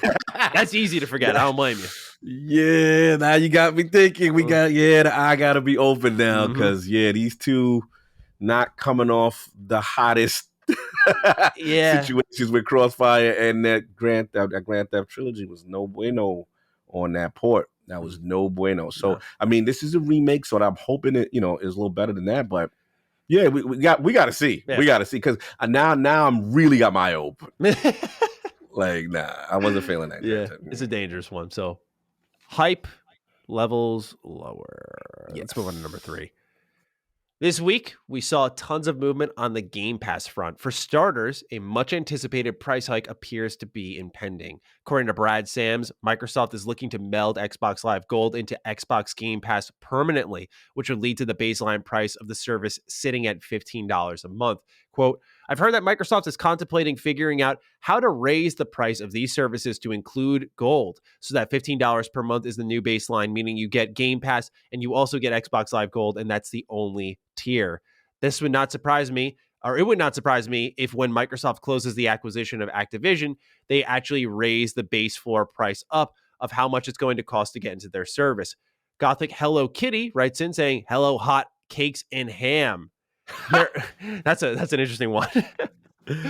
There are rumors about Game Pass's price getting an increase. With their position of value within the industry, what would be an acceptable price jump for them, assuming it's because of Activision and Blizzard's deal? In addition, would Xbox need to add features to the service to further stand out, if any? Thanks for the content. I had to piss outside, but the splashes of piss landed on my shoes kind of day.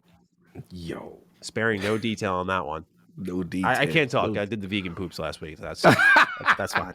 You was there. That was you. That was me. Yeah. So, God, this is something that I would argue people have been asking for. Yeah. And here it may be coming. Now, timing, unsure. Again, what Brad Sams, the man who leaked the Xbox Series consoles. Yeah, so I trust him. It's about one of those types of takes you can kind of bring to the bank. You're like, Brad is good people. We can cash that in, right? So let's take it as if it is actually happening. Let's assume June 2023, that's when the deal closes for Activision and Xbox. Do you think this might be a good time to raise things? I say that because PlayStation Plus is the thing that comes to my mind. And I've been a big advocate of like standing pat. Let them spiral themselves into a corner, right? Let them fuck it all up to the point where they got to bring Game Pass over, right? Let them do that. Do you share a similar sentiment, or do you think this will cause more problems for Xbox? If they raise? Yes. Not as much. I mean, look, it's gonna happen. We already know. Listen, when they try to sneak raise gold last time, we got a lot of it. They got a lot of vitriol. So to me, the problem that they have is there's too many. If you're Microsoft, corporate cog here. If you're Microsoft, there's too many Xbox Live gold guys running around. So they don't like that. They want you off of that and into Game Pass. Then those numbers really jump off. That's what they want. So the vibe, I think, is you're not going to get those guys to willingly switch. Those guys are content where they're at. So you almost have to either convert them into Game Pass subscribers, and they probably will. They'll probably say, hey, okay, here's the $5. After your subscription, runs out or whatever, like of coming from this point on, it's going to be, this new baseline price that's going to be Xbox Live Gold and X Game Pass. What I was thinking too, from a feature standpoint, we heard the rumors of the family plan, and also maybe you somehow include this in part of the package, to justify the price hike, as far as a feature and stuff like that. I thought it was interesting to say for the timing of it to be after the Microsoft, the Activision Blizzard thing. Yeah, that's interesting. You know what I'm saying? Like almost like you got to cover the cost for it or something. But it's coming. It's just a matter of how they finesse this thing into the package, but they have to be careful because they got a lot of blowback, a lot. So this transition has to seem fair to the gold guys, because the gold guys will push back, but they got to convert those guys over. That's the problem they have. Yeah, a great identification of what really lies at the heart of the issue. Because to me, the one that was standing out was, Game Pass is such a phenomenal service, but they have yet to hit the rolling quarters thing. And I think if they do wait for this Activision acquisition, they could be playing with power in a way, right? If I use my imagination a little bit here and what we've been hearing and what is expected, 2023 balls rolling is kind of the vibe that we're all getting. Like as much as we're excited for Starfield and Redfall, like even then it's kind of just like we're eking out a little bit here and there. Like apparently 2023 is where the fun really begins. And when you add in the acquisition there and all the games that'll undoubtedly come to Game Pass, and who knows what Activision will be announcing and releasing around that time, we could see a very different Microsoft, where right now in the heart of 2022, we're looking at like, things are dead. Game Pass is not really bringing us a lot of those single player games, even day ones, just co-op. Some of them aren't very good. We kind of have grown accustomed to the library, but next year when everything's rolling, maybe people are more willing and accepting. I think it's all about perspective. So this is something that I looked at, and I'm not ready to jump at them for. I think they've more than earned my money, and like you said, Cog, I've sort of been waiting for this. I do like the idea of not going with multiple tiers, right? Like one unified price model. I think that's smart for a growing subscription service. Not like you get PC Game Pass and Xbox Game Pass and Gold all in Ultimate. It's like there's 4 different titles for whatever the hell you're talking about now. I think that's a tough sell to get someone to understand, like, buy service, get games. Like, just keep it simple. One tier, here's what you get, all on a list. I think, especially after seeing PlayStation and their multi-tier service, you can, if anything, they're probably looking at it going, okay, it's not what we're going to do anymore. Let's get rid of the tiers. Let's get rid of the levels here. But as you mentioned, winning people over to that level, that's going to take games. That's what we're here for. So it's a really interesting position to be in.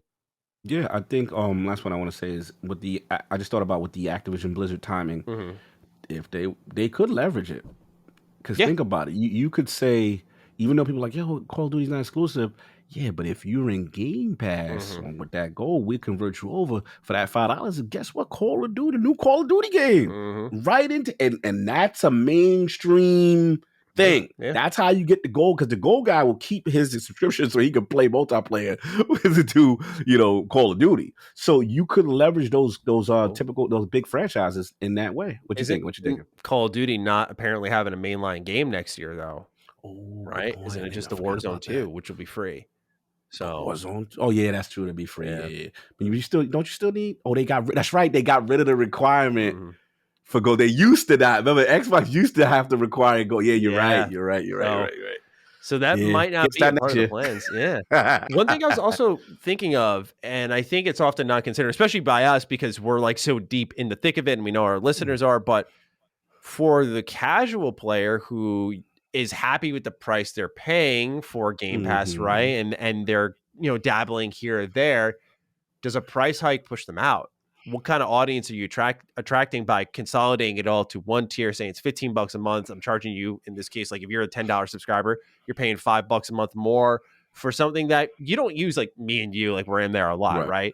We're always checking out games. Much of our audience is. And do you think that can create an issue for them? Do you eliminate the casual, if you will, by upping the price tag? You've got to show value. You've got to show why. And the number one way to show why is games. Yeah. So whether it be whatever's ready, if it's not Call of Duty from Activision Blizzard, you need to show like, this is what you get, part of our service. Yeah. The new Diablo, the new Overwatch, or whatever it is that's ready. You promote the hell out of it. People go, oh, yo, I got to be a Game Pass. Yo, what? That's coming? Like, and that's how you kind of create that thing. So, you got to show value. Yeah, absolutely. And it looks like they're adding it. Let's move on to number 4. Dad of Xbox, Jez Corden, has added what is a key piece of the success puzzle for Game Pass. In an exclusive report on Windows Central Gaming, Jez states that Xbox is finally moving forward with a family plan for the service, which could be set to launch sometime this year. He does report that the family plan will net access to 5 players across the entire library and would be cheaper than paying for 5 separate subscriptions. Some information remains unclear as to whether or not there will be a separate family plan for PC Game Pass and console Game Pass, or if this will be exclusive to Ultimate. But nonetheless, long overdue. Cog, how are we feeling about a family plan? I think we're thinking a lot of friends are going to become family real quick now. Oh yeah, people, you're going to find a whole bunch of long lost brothers and cousins, and that won't be a family. People together, like saving money. Oh yeah, this is long overdue. And this was actually baked into the UI during the horrible messaging of the Xbox One era, because there was a way you could add and have family members. I think I still had it before they remove the DRM and try to revert. Because I started setting that stuff up, because I was like, all right, whatever. This is what they're doing. I'm in, whatever. So yeah, this is big. This is big for them. Again, another reason why you may justify a price hike, because again, you're giving a lot of people to eat on one account. Let's be honest, right?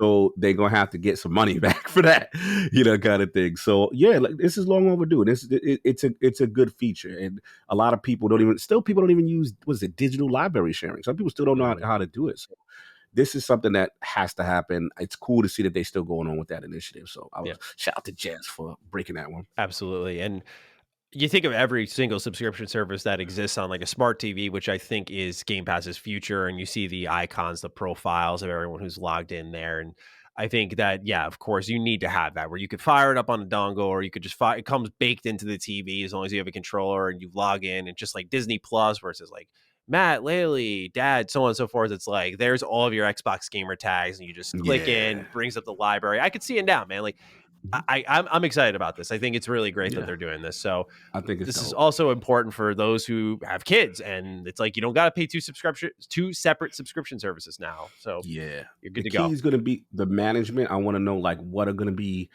the retention, like let's say, you want to move somebody off the joint, like someone ain't in good standing with you. You know what I'm saying? Like, how does that work? You know what I'm saying? Like, I'm curious on the retention part, just to find the details. It'd be Yeah. funny. And does it shed off any subscription numbers? Do you think, how do they count it up? Do you think they count total subscribers, even if like, oh, we got 3 members in this one family plan, or do they count That's a good per point. subscription? I Per wonder how that's going to subscription. change their numbers too, Yeah, because the metrics. Yeah, they that's want a to build good that point. up, of course, Hmm. because that Well, would I will shrink say it down, this. right? Everyone's going to It want to should leap at shrink that. it down. Yeah. They'll get retainership. Like people will. I feel like if people are on these family plans, they're less likely to get rid of the service, Mm. which is ultimately what they want. But I agree with you from a metric standpoint. With the numbers going up, if multiple people on one account, like how is that going to work? So they listen. These guys, they're the bean counters. They know what they want to do long term with their stuff. But Yeah. I am curious to see how it works. True that. Well, time will tell. Let's talk about E3, Cog, at number 5. E3 2022 is officially canceled. After stating that they would not have an in-person event late last year by blaming the pandemic, the ESA has now shut down a digital option for this year as well. Despite the death sentence many are celebrating, the ESA seems intent on returning based on a statement submitted to gamesindustry.biz. Quote, "We will devote all of our energy and resources to delivering a revitalized physical and digital E3 experience next summer. Whether enjoyed from the show floor or from your favorite media devices, the 2023 showcase will bring the community, media, and industry back together in an all-new format and interactive experience," end quote. Beloved Emperor is our first write-in for this topic. Hello, Retro Maddie and Digital Cog. With E3 dead, should Xbox expand XO into a big summer event, merge big E3-like live showcases with a PSX-style multi-day fan event? Xbox could let Jeff Keighley slap his Summer Games Fest banner on it since they love him so much. In all seriousness, Xbox is going to have so much content to showcase, and the Dominus does love his live audiences. Thanks for the great content each week. P.S. I hope you both have a Vasco sounds dope in the new Starfield teaser kind of day. I do agree with that, by the way. Yeah. Yeah, I like Vasco. Yeah. I like Vasco. So that cheese. Cog is Yeah, man. canceled, man. How are you feeling about the good old E3 going down? It's my heart, man. It's my heart. I Sad. grew up on Sad. it. Yeah, I'm sad. It's a sad time. I get it. I'm at the acceptance phase finally. You know what I'm saying? But yeah, like I was shocked to see them still come out and say, no, it's coming back in 2023. I'm like, oh, okay, you guys not going out without a fight, so salute. But the industry is moving on. Sony pulled out, Jeff's doing his own thing. Companies are now, saving money and resources to control their own narrative the way they want to do it, right? So, Yeah. I think for Xbox, they have to have multiple shows though. Like they can't, you can't rely on the single E3 like event anymore. There's just way too many publishers, way too many studios, way too many things. You're gonna have to spread this thing out. So yeah, I'm curious about XO. I'm curious that if E3 does officially go away, Microsoft loves their Fan Fest. Xbox Fan Fest is how I got a chance to go to a press conference for the first time. That was my ticket in. And I think it does well for them as a tax write-off kind of thing. Probably. So it's in their best interest to do it, from my understanding. So yeah, like I think they need to bring FanFest back with, again, that physical event, and they figure out the location or whatever they want to do it. And trust me, Xbox fans will pile up in droves. And if they did like their own PSX style kind of, Yeah. I could totally see Xbox fans like partaking in that easily. I think Beloved Emperor is kind of hitting the nail on the head for me, where this is they already had a thing people went to, knew, loved, and you made announcements at. There's a clear gap here that they would be unwise to not explore, at least. And I hope they are. I'm very sad about this because I know a lot of the media has really celebrated this, man, like pissing on its grave type celebrating. And I don't think people really understand, because they worked so hard during it, all E3 did for this industry, man. It brought people together to watch the showcases, to be excited about games. It was the Super Bowl week. I think Chris says this, so I don't want to take his turn, but like the Super Bowl week of video games where all the Facts. announcements, it dominated. Like you could not escape it. It was the moment games felt big. And yeah, I can't sit here and say that because there were a couple of extra fans walking around the convention center that suddenly the show deserved to die. Like, was it a little annoying to navigate and get online? So I was just sure, but like that it had to die. Obviously, it had a lot of problems. And I know the media is very anti E3. The ESA did faux pas big time and leak a ton of data, something that not good at all. I know that. So I'm not forgetting that. It's just, I do think people forget the energy and of course the eyes that E3 brought. So I'm hoping that Jeff Keighley can fill that void nicely, but time shall tell on that. I just think that for a lot of people, like attending E3 was the dream. So we need some type of physical thing to attend. I just think just by that merit alone. I mean, growing up, I'm sure I'm not the only one. Growing up, it's like I want to go to E3, and I'm like, hell yeah. Like on a personal, it's like I'm just sad. It's like, man, I didn't walk out of E3 2018 and know like that was my last one. That was your last one, 18? Yeah, 18. Yeah, my last one was 19, man. And just to know that was like my last one, and like you said, it was the, still Chris. It was the Super Bowl. It was for anyone who haven't been to an E3, man, you have no idea what you've missed. It's literally a gaming fraternity and games celebrated on the biggest stage with the who's who all in pretty much the same proximity. Then I'm always going to love the press conferences. I'm always going to love the showcases. Like it was a spectacle, man. Like it was really the big lights. It was your pilgrimage as a gamer. You had to go, and the coverage. Oh man, I got stories for days. I love E3. So it would definitely be missed, man. Lee Doherty writes in as well. Hey Dukes, with the official death of E3, what are some of your favorite memories from the events over the years? So it's story time for you, Cog.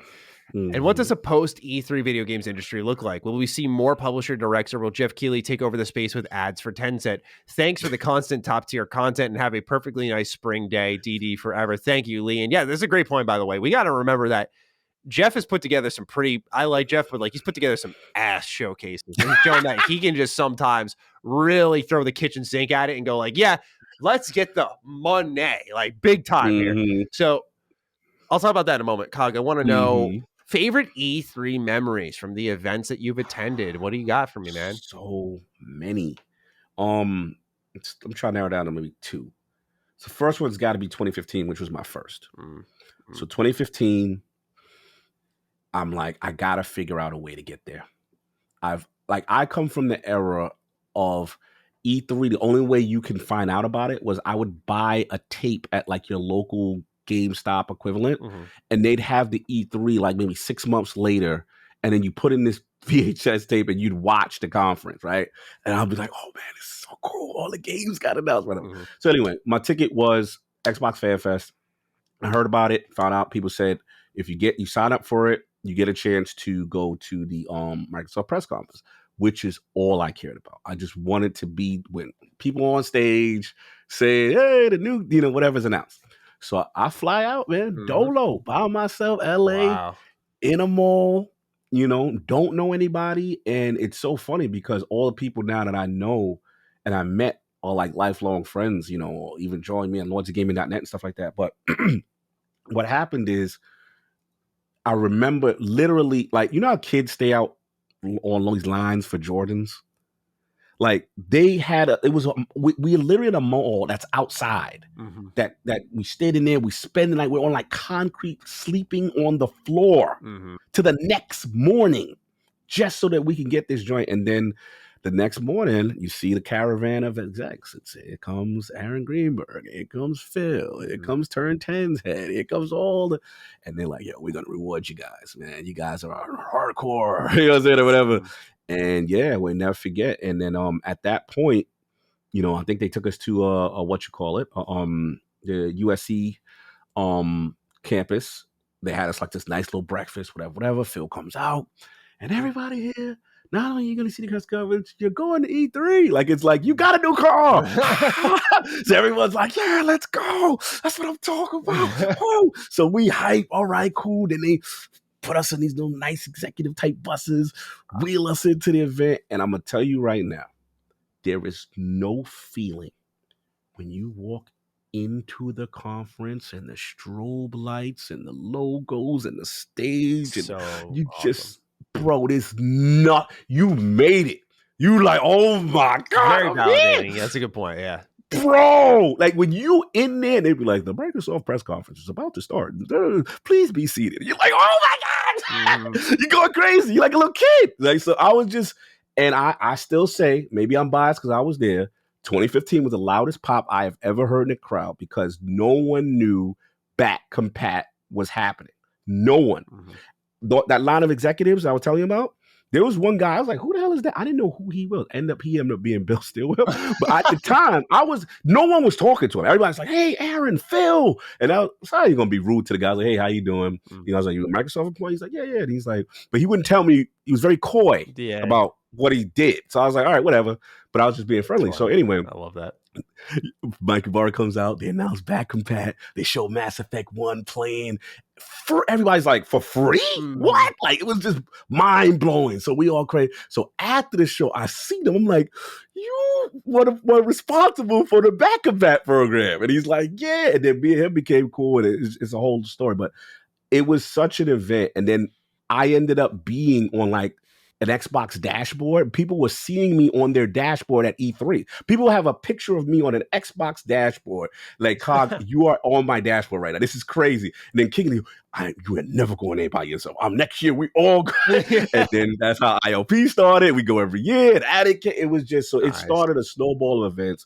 And yeah, Lords of Gaming that night. I met my editor-in-chief at the time. Josh was there. Like, it's the memories. It's so much. But I'm curious for you because I could go on. E3 being so much to me, but I'm curious for you. And what's crazy is we didn't know each other. We did not. But we were at the same events. It just goes to show how big it is. Yeah, right? Yeah, that's how big it is. So let me hear you. Oh, man, there's a lot of them. There's a lot of funny ones, really, that like some of them are just unfortunate, but I look back on them fondly. Like, you know, when you figure it all out for the first time, it's like this baby's first step. And when you walk into the conference hall, man, like you mentioned it, but when you walk in, I remember that was 2016. So I remember making a right towards 2K, right? And 2K had a Mafia 2 booth that was like emulating like New Orleans. They had like a jazz band in there. Oh, yes. There was some food in there. I'm like, what? This is like, bro, this is right on the entrance. Like, right, like you walk into the double doors and it's just right there. And walk around the corner. One of them halls. Yeah, you walk right around the corner, and there's a basketball court that they set up for 2K. And I'm just like, are you kidding me? You could ball here? What? Yes. And I know Bethesda had a huge booth as well. I remember there was a Lego-based booth for, I think it was Gotham Villains? Now it was 2018. But the point being is like they went. The reason this resonates with me so much is they went all out for the booth experience. It was like a video game amusement park, but you were there to play things early and talk about them, meet the faces behind it. That's one thing that a lot of these up and coming journalists, content creators are going to miss out on. Everyone's celebrating because everyone got their foot in the door. I would not be where I am right now if I was not able to make a good impression on some of these companies that I get it. It's easy to look at a thumbnail. There's me fucking dorking it up in all of them. Big news. I get it. Like, you're like, who the fuck is this asshole? I get it, right? But you meet the person, you're like, oh, it's not Mr. Clickbaity. Like, he's just a genuine guy who actually loves games a lot, huh? He's pretty cool. And that breakthrough moment is so important for creators. Not everyone is gifted those opportunities on a silver platter. They're just not. So I got to say that to me, that's one of the things I'll miss quite a bit if it doesn't come back. Is one thing you and I were talking about. We're like, yo, we're on a mission, like for Duke. Like, we want to put ourselves in the minds of these companies, right? And personal impressions do matter in that regard, right? You know, it's not like we got to befriend all of them, but them knowing like we're two guys that are hungry compared to others in this industry, like that's something that we're making our mission. And like E3 was a big part of that. So we'll see how that subs out. But on a story front, man, I think one of my favorites that I could tell that because otherwise it's just things that my friends and I would find funny and no one listening would find funny. I always remember the biggest dud of E3 for me. Which was the dud? So I go to Ubisoft's E3 conference in 2016. And they're hosting it in this old theater. Yo, theater. Yeah. Yeah. The second level of the joint. Yeah, I've been in that one. This 2-floor theater. Get the invite. Show up on time. Everyone's got their passes. For some reason, when they're ringing us up, they're claiming they're fake because I guess they weren't registered. We weren't in the registry or something like that. Someone forgot to add us. Eventually, I call the person who's the PR handling it. I go like, hey, so they're not letting us in. You know I'm supposed to be here. So do you mind coming out if that's okay? Because it was closer to showtime. I was like, do you mind coming out and letting them know like we're here? Because we walked all this way. It was like a 30-minute walk. Money was tight. We were trying to cut costs. The Ubisoft walk is off the beat from Convention Hall. It is not very close. Yeah. Yes. Continue. Walk the whole way, right? So she comes out very kind. She's like, sorry about that. Let's me and my friends in. Then I get seated. Now, I'm not trying to come across privilege here, right? But there is the area with the hall. It's got a nice upper floor. There's a lower floor closer to the stage. I get put in the goddamn room with the projector. I get put in that room with the projector. Yeah. Oh, no. I go all this way and I have to sit and watch on a projector. Again, not trying to sound privileged, but the reality is I'm like, I could have watched this in my fucking hotel room, man. Factual. You pull me out here to watch it on a projector screen. So I go, well, fuck that. I'm going back. So we walk all the way back and get food, man. I was just like, that's ridiculous. I'm not sitting in a projector room, man. I was out. So I don't blame you, bro. I remember that because they used to overbook. It was always a mess getting into Ubisoft. They overbooked. The PR person got to come out and verify you and some other foolishness. And then I remember when they would full up, they would put people in these little side rooms and talk about some project. I almost got put. I just lucked out. They threw me in a nosebleed. I was at the very top at the end before it filled up, but I knew about that projector room. Yeah, wow, it's something special, man. I sat there for a good 5 minutes. I'm like, no. I'm just gonna go watch in the comfort of my own hotel room. So yeah, that was definitely my favorite dud. Otherwise, like man, to me, it's the collective experience on a more positive note of meeting like-minded mutuals. We're always in our own little bubbles, and for me, man, it's like the ability to go to. I love for all I had to complain about with Ubisoft. There, they threw some awesome pre-E3 events that like let you put your hands on the game, get your impressions ready, prepare content. To me, it was just meeting the creators, the press through that, and I guess it's like when you're talking to an everyday person, there's always an explanation of 8 things that you've been through a million times in your life on how your occupation works. And when it's already assumed your conversation with that individual is much deeper when they're on the same industry level as you. And so it's always very nice to have that type of stuff. I appreciate it a lot. So that's something I'll miss dearly. Bro. And real quick, got to plug, just the bumping into your heroes. I bumped into the Corey Barlow, Mark. I do have one more story now you mentioned that. Factor, like so many people. You just like, whoa! I remember when I saw Yu Suzuki, and I almost like, I had a fanboy, but like I was just like, yo, that's my Sega heart. Like he creates all the Sega games I love, and for me, a big one was when I got to take a picture with why am I forgetting his name? The Tekken creator. Why am I forgetting? Harada-san. Yes. Harada-san. Yeah. Oh, man. That was a dream. When I met Tekken creator, we all got the pick. Oh, it was great. But yeah, Ryan the Duke, there's a lot of people. He took the time. He stopped to talk to me. And I'll never forget, like, it's just a different experience, man. You're never going to forget it. But continue, tell your story. God Howard. It was a long I never met God Howard. Yes, I did. I've talked to Todd a lot, but like man, dude, I always remember the build up to that where, PAX, I remember Bethesda's PR reached out to me. They're like, we got a surprise for you. I'm just like, my Fallout 4 fanboy looking ass. Okay, let's see what you got. So I show up and this guy, it was an awkward interaction because like I was at the time like a pretty awkward person. And so when he handed me a lawnmower manual, I was just like, I'm so confused right now because what was inside it was not thick enough for me to feel it. So he just hands me a lawnmower manual. He's like, I got this for you. I'm like, I'm confused. And, and he's like, well, open it. Right. So I crack it, open it. And there's a Fallout 4 piece of art there that's signed by Todd Howard. And it said like, thanks for covering our games for as long as you did before they were announced. Like a personal thank you letter, which was, I never knew this. Yeah. It's really cool. I still have it. And Wow. yeah, it was like a personal, because I was talking about Fallout 4 for years. So he was like, hey, thanks for covering our game before it was really a thing and bringing people to it. So Wow. that was That's really dope, nice of bro. him. I'll always be thankful That's for that. dope. I ain't got Yeah. nothing like that. That's dope. And then Wow. E3 2016, that same year, the same guy's like, Todd wants to meet you. Like, wants to meet. It's like, let's reverse those roles in a sec. Hold on. I want to meet him. All right. I'm nobody. So yeah, just the opportunity to shake his hand, talk to him, get a picture with him.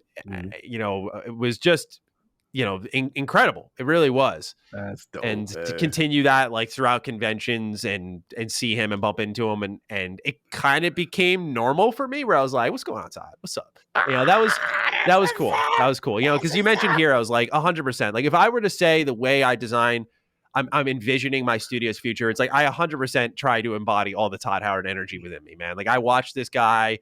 He is such a natural leader. And it's when like, as I started working on games, he speaks in a way that like I feel the dots connect, and I'm like, he gets it. He just fucking gets it, man. And like that's what I try to be when he as a studio leader. So that moment means a lot more to me now than it really did. So please go on. And I we'll do move have on. one magical one. I forgot about one. I know these are great.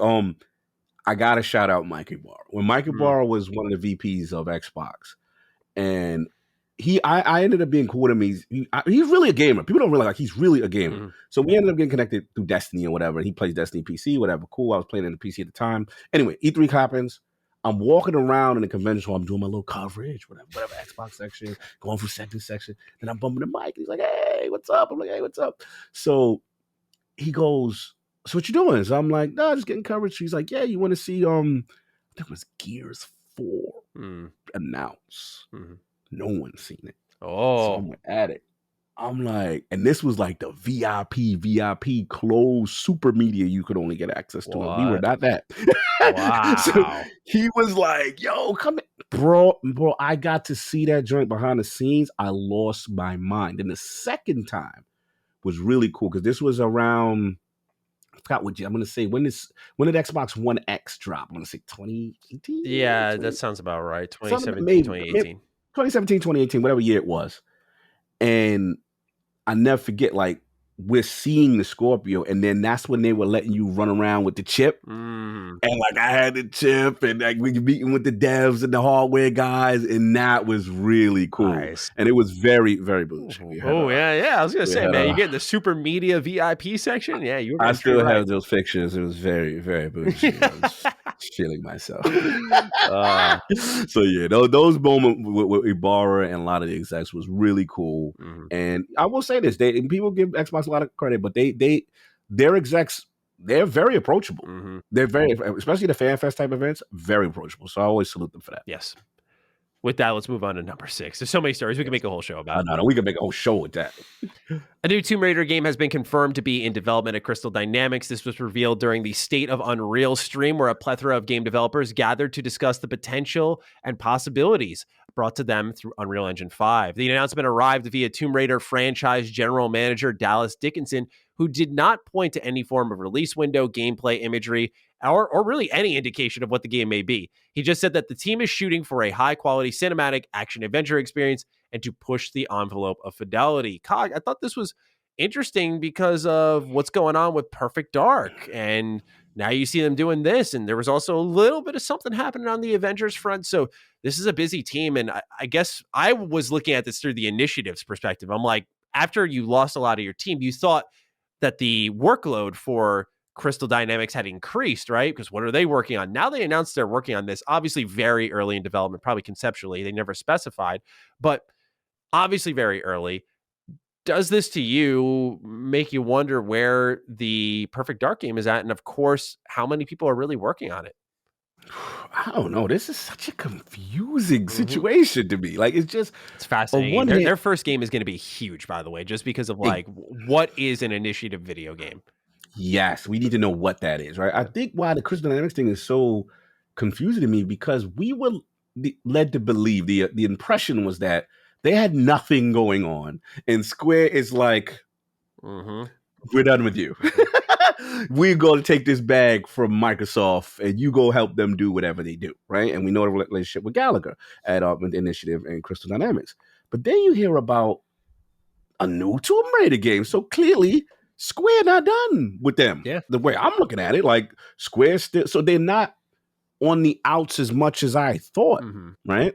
Now, does this necessarily stop the acquisition talk? Not 100%, but I think it put a little break on it, like just in the sense that they are working on stuff. It's not like there's nothing going on. So I don't know, man. I don't know. And the part of me, the only part of me that's slightly disappointed is because I was hoping this deal could happen for the sense of, again, not saying that there's no way it can happen now. I'm not saying there's no way, but it does raise a question now. But I'm just like, damn, remember I was just talking about the cinematic, graphical narrative. That's Crystal. Yeah. That's what I wanted them, because you got to get that base that love those type of games. People can say what they want. Them Tomb Raider games, though, since the reboots and all that, like, come on, they fit the mold. So to see that in an Unreal Engine 5, which you already saw that demo, I already know this thing gonna take off as far as how it looks. It's just a matter of the game story and everything else. But yeah, now I'm curious where you at with it. I have a Galaxy Brain theory for you. Oh, let's go. Remember a little game called Rise of the Tomb Raider?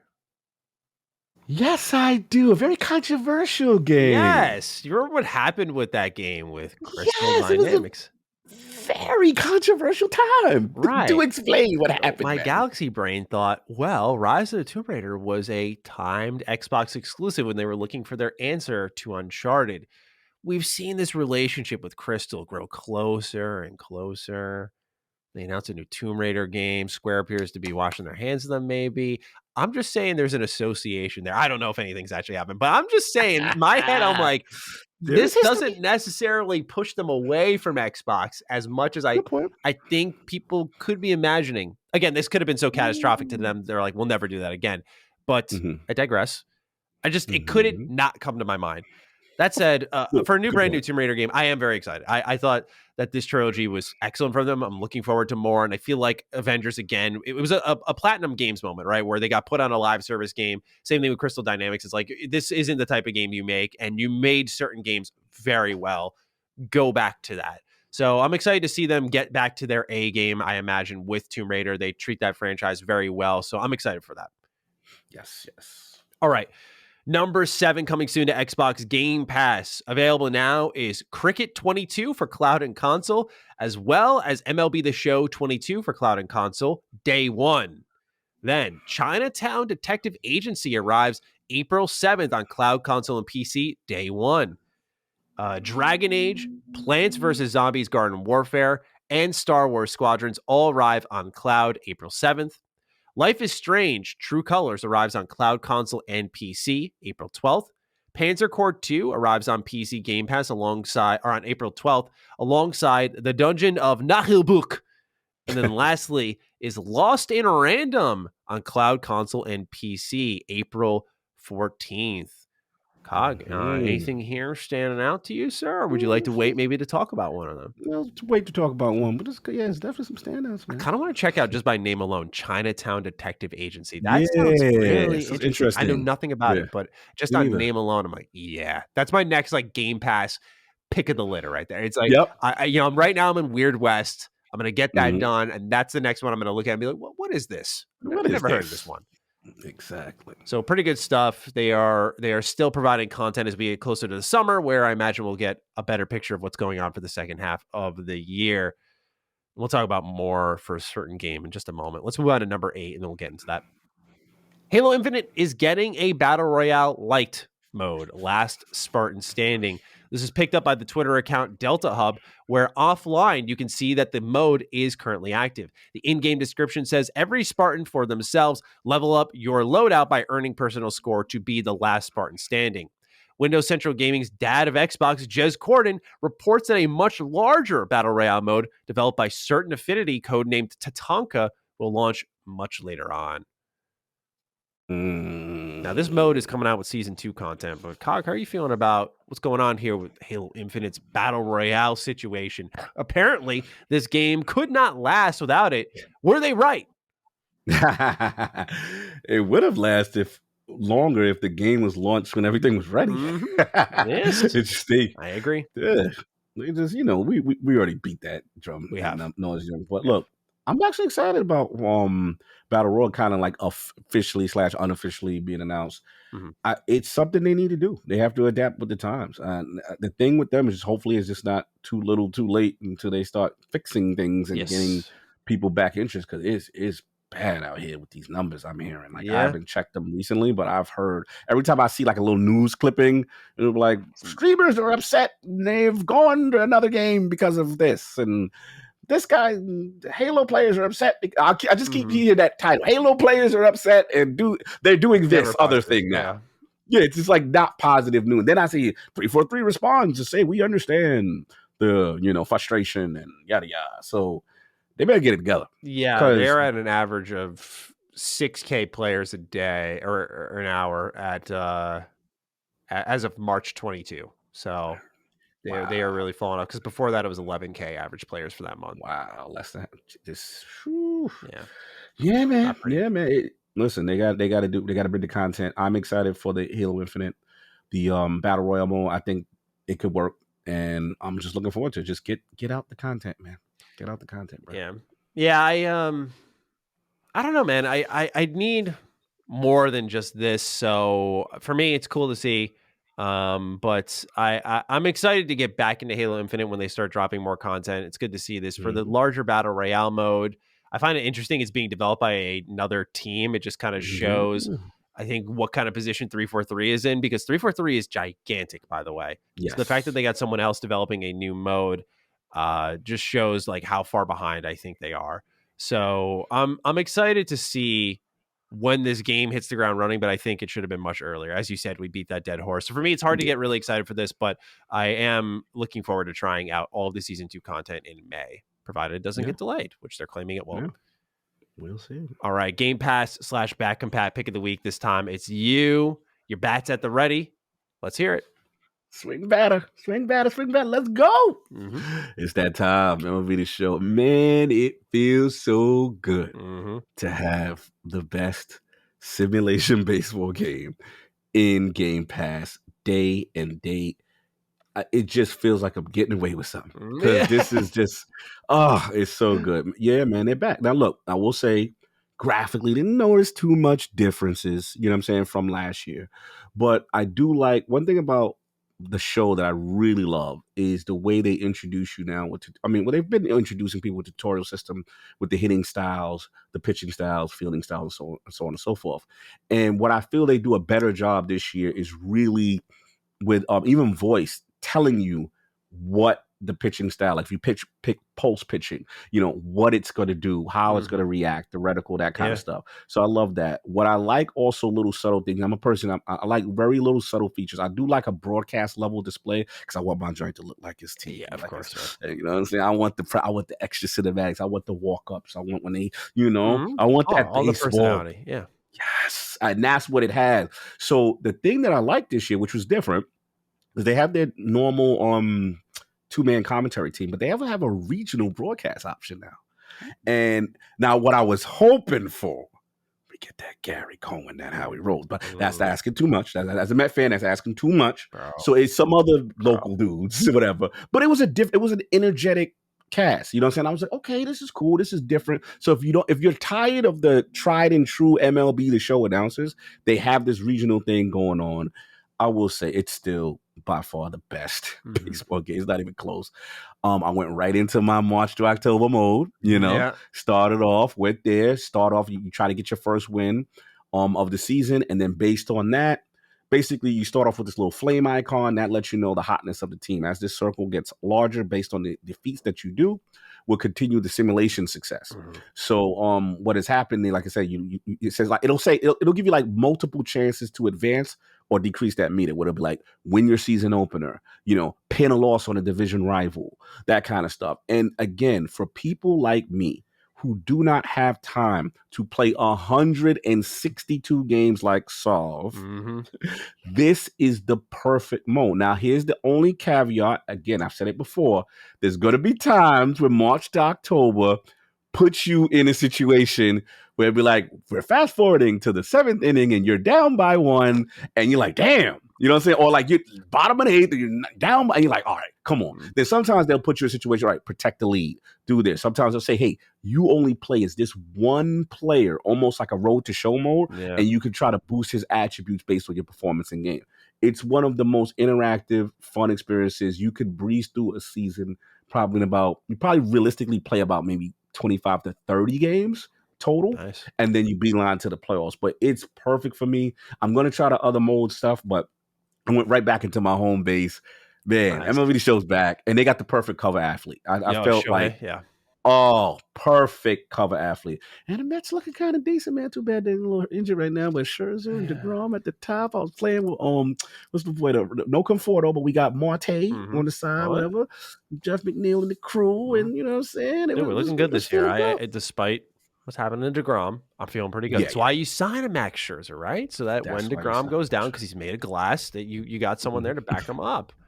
Exactly. But simulation baseball fans, rejoice. The show is back. Go get that. Even if you're curious, you could play on the most arcade level settings. You don't have to play simulation and get into baseball. There's a lot of tweaking you can do with the settings. Oh, you can have fun with this game. Yeah. So go ahead, check that out. It's available for download on Game Pass. With that, we have a handful of... Oh, sorry. What's up? No, I was going to say, and actually, the Nintendo Switch version ain't half that bad at 30 frames per second. Really? Bro, with crossplay, so if you want to continue your season on the go after at home with the Xbox, fire up that Switch, baby. Oh. Yes. Switch version is actually decent. I'll get some on footage. A cartridge, or is it downloadable? Downloadable and cartridge. I don't know if I should have said, is it like one of those Switch games where you buy the box and they give you like a download code? That I don't know, because I did download it. Let me check. So I don't know if it's one of those joints that have the disc, the memory unit in it. Mm-hmm. But I have to admit, I was very impressed with the Switch version. I was like, damn, this is the game. It's just 30 frames. Like, very impressed. And crossplay, continuing your seat, man. Mm-hmm. Switch MLB The Show on the go. Yeah, it's looking like normally. Hold on, let me check one thing, because I know Wolfenstein on Switch has. Let's see here. Normally they have a little heads up. Okay, yeah. So this isn't requiring any type of download. This is actually the game on the cartridge that you'd be looking at, because Wolfenstein 2, like it says that it has a requirement for a download. So that's actually really impressive. That's good to hear. Bro, cross play and cross progression. Yeah, that makes it like really appealing. I'm not gonna lie to you, man. Like, bro, think about it now. You got that Switch, you can continue things. Because man, dude, the show I played ever was on the PSP when they had. I think it was the one with, was it David Wright on the cover? Is that 07, I think? I forgot which one. I used to play that, but every time it come out for Vita, I'd be in there. PSP, excuse me. I'd be in. The show thrived on portable devices, so they had to have known putting it on Switch was like huge for them. Huge for them. They knew. Yeah. So that's something that actually, now you mention them, like, you know what? That sounds like a good time. I might do that. It's a good. Let's see. I basically got it for free on Xbox. So I was like, all right, I'll pay for it. Right. Yeah, right. That's how it works, though, right? That's why I think they're going to keep doing this. I could be wrong, but I feel like they're going to the expectation is there for Xbox fans. I don't know if they're ever going to want to pay for it, because they're like, well, it's always going to be here Game Pass, the newest version. Fact. So. And MLB, I got to give them credit. They were smart. They want that bigger pie. Yes. They want this sport to be out there more. Yes. Switches and Xbox, you can't ignore it. All right. Let's get into our final questions for the show. We got a handful here. First comes from San Kingma. Hey, Dukes, we all know that Cog, Attic, King, and Sov are the 4 horsemen of gaming. But who are the 4 horsemen of the gaming apocalypse? Bobby Kotick, Randy Pitchford, maybe even Jim Ryan. For the good of the medium, we need to figure this out. Love the show. Have the game I've been looking forward to launched bug-free kind of day. I'll let you set this up. Oh, man, I got to set this one up. Oh, my God. The 4 of the gaming apocalypse? So basically, who's the worst? Yeah, who do you see riding in and you're like, oh, no, not you.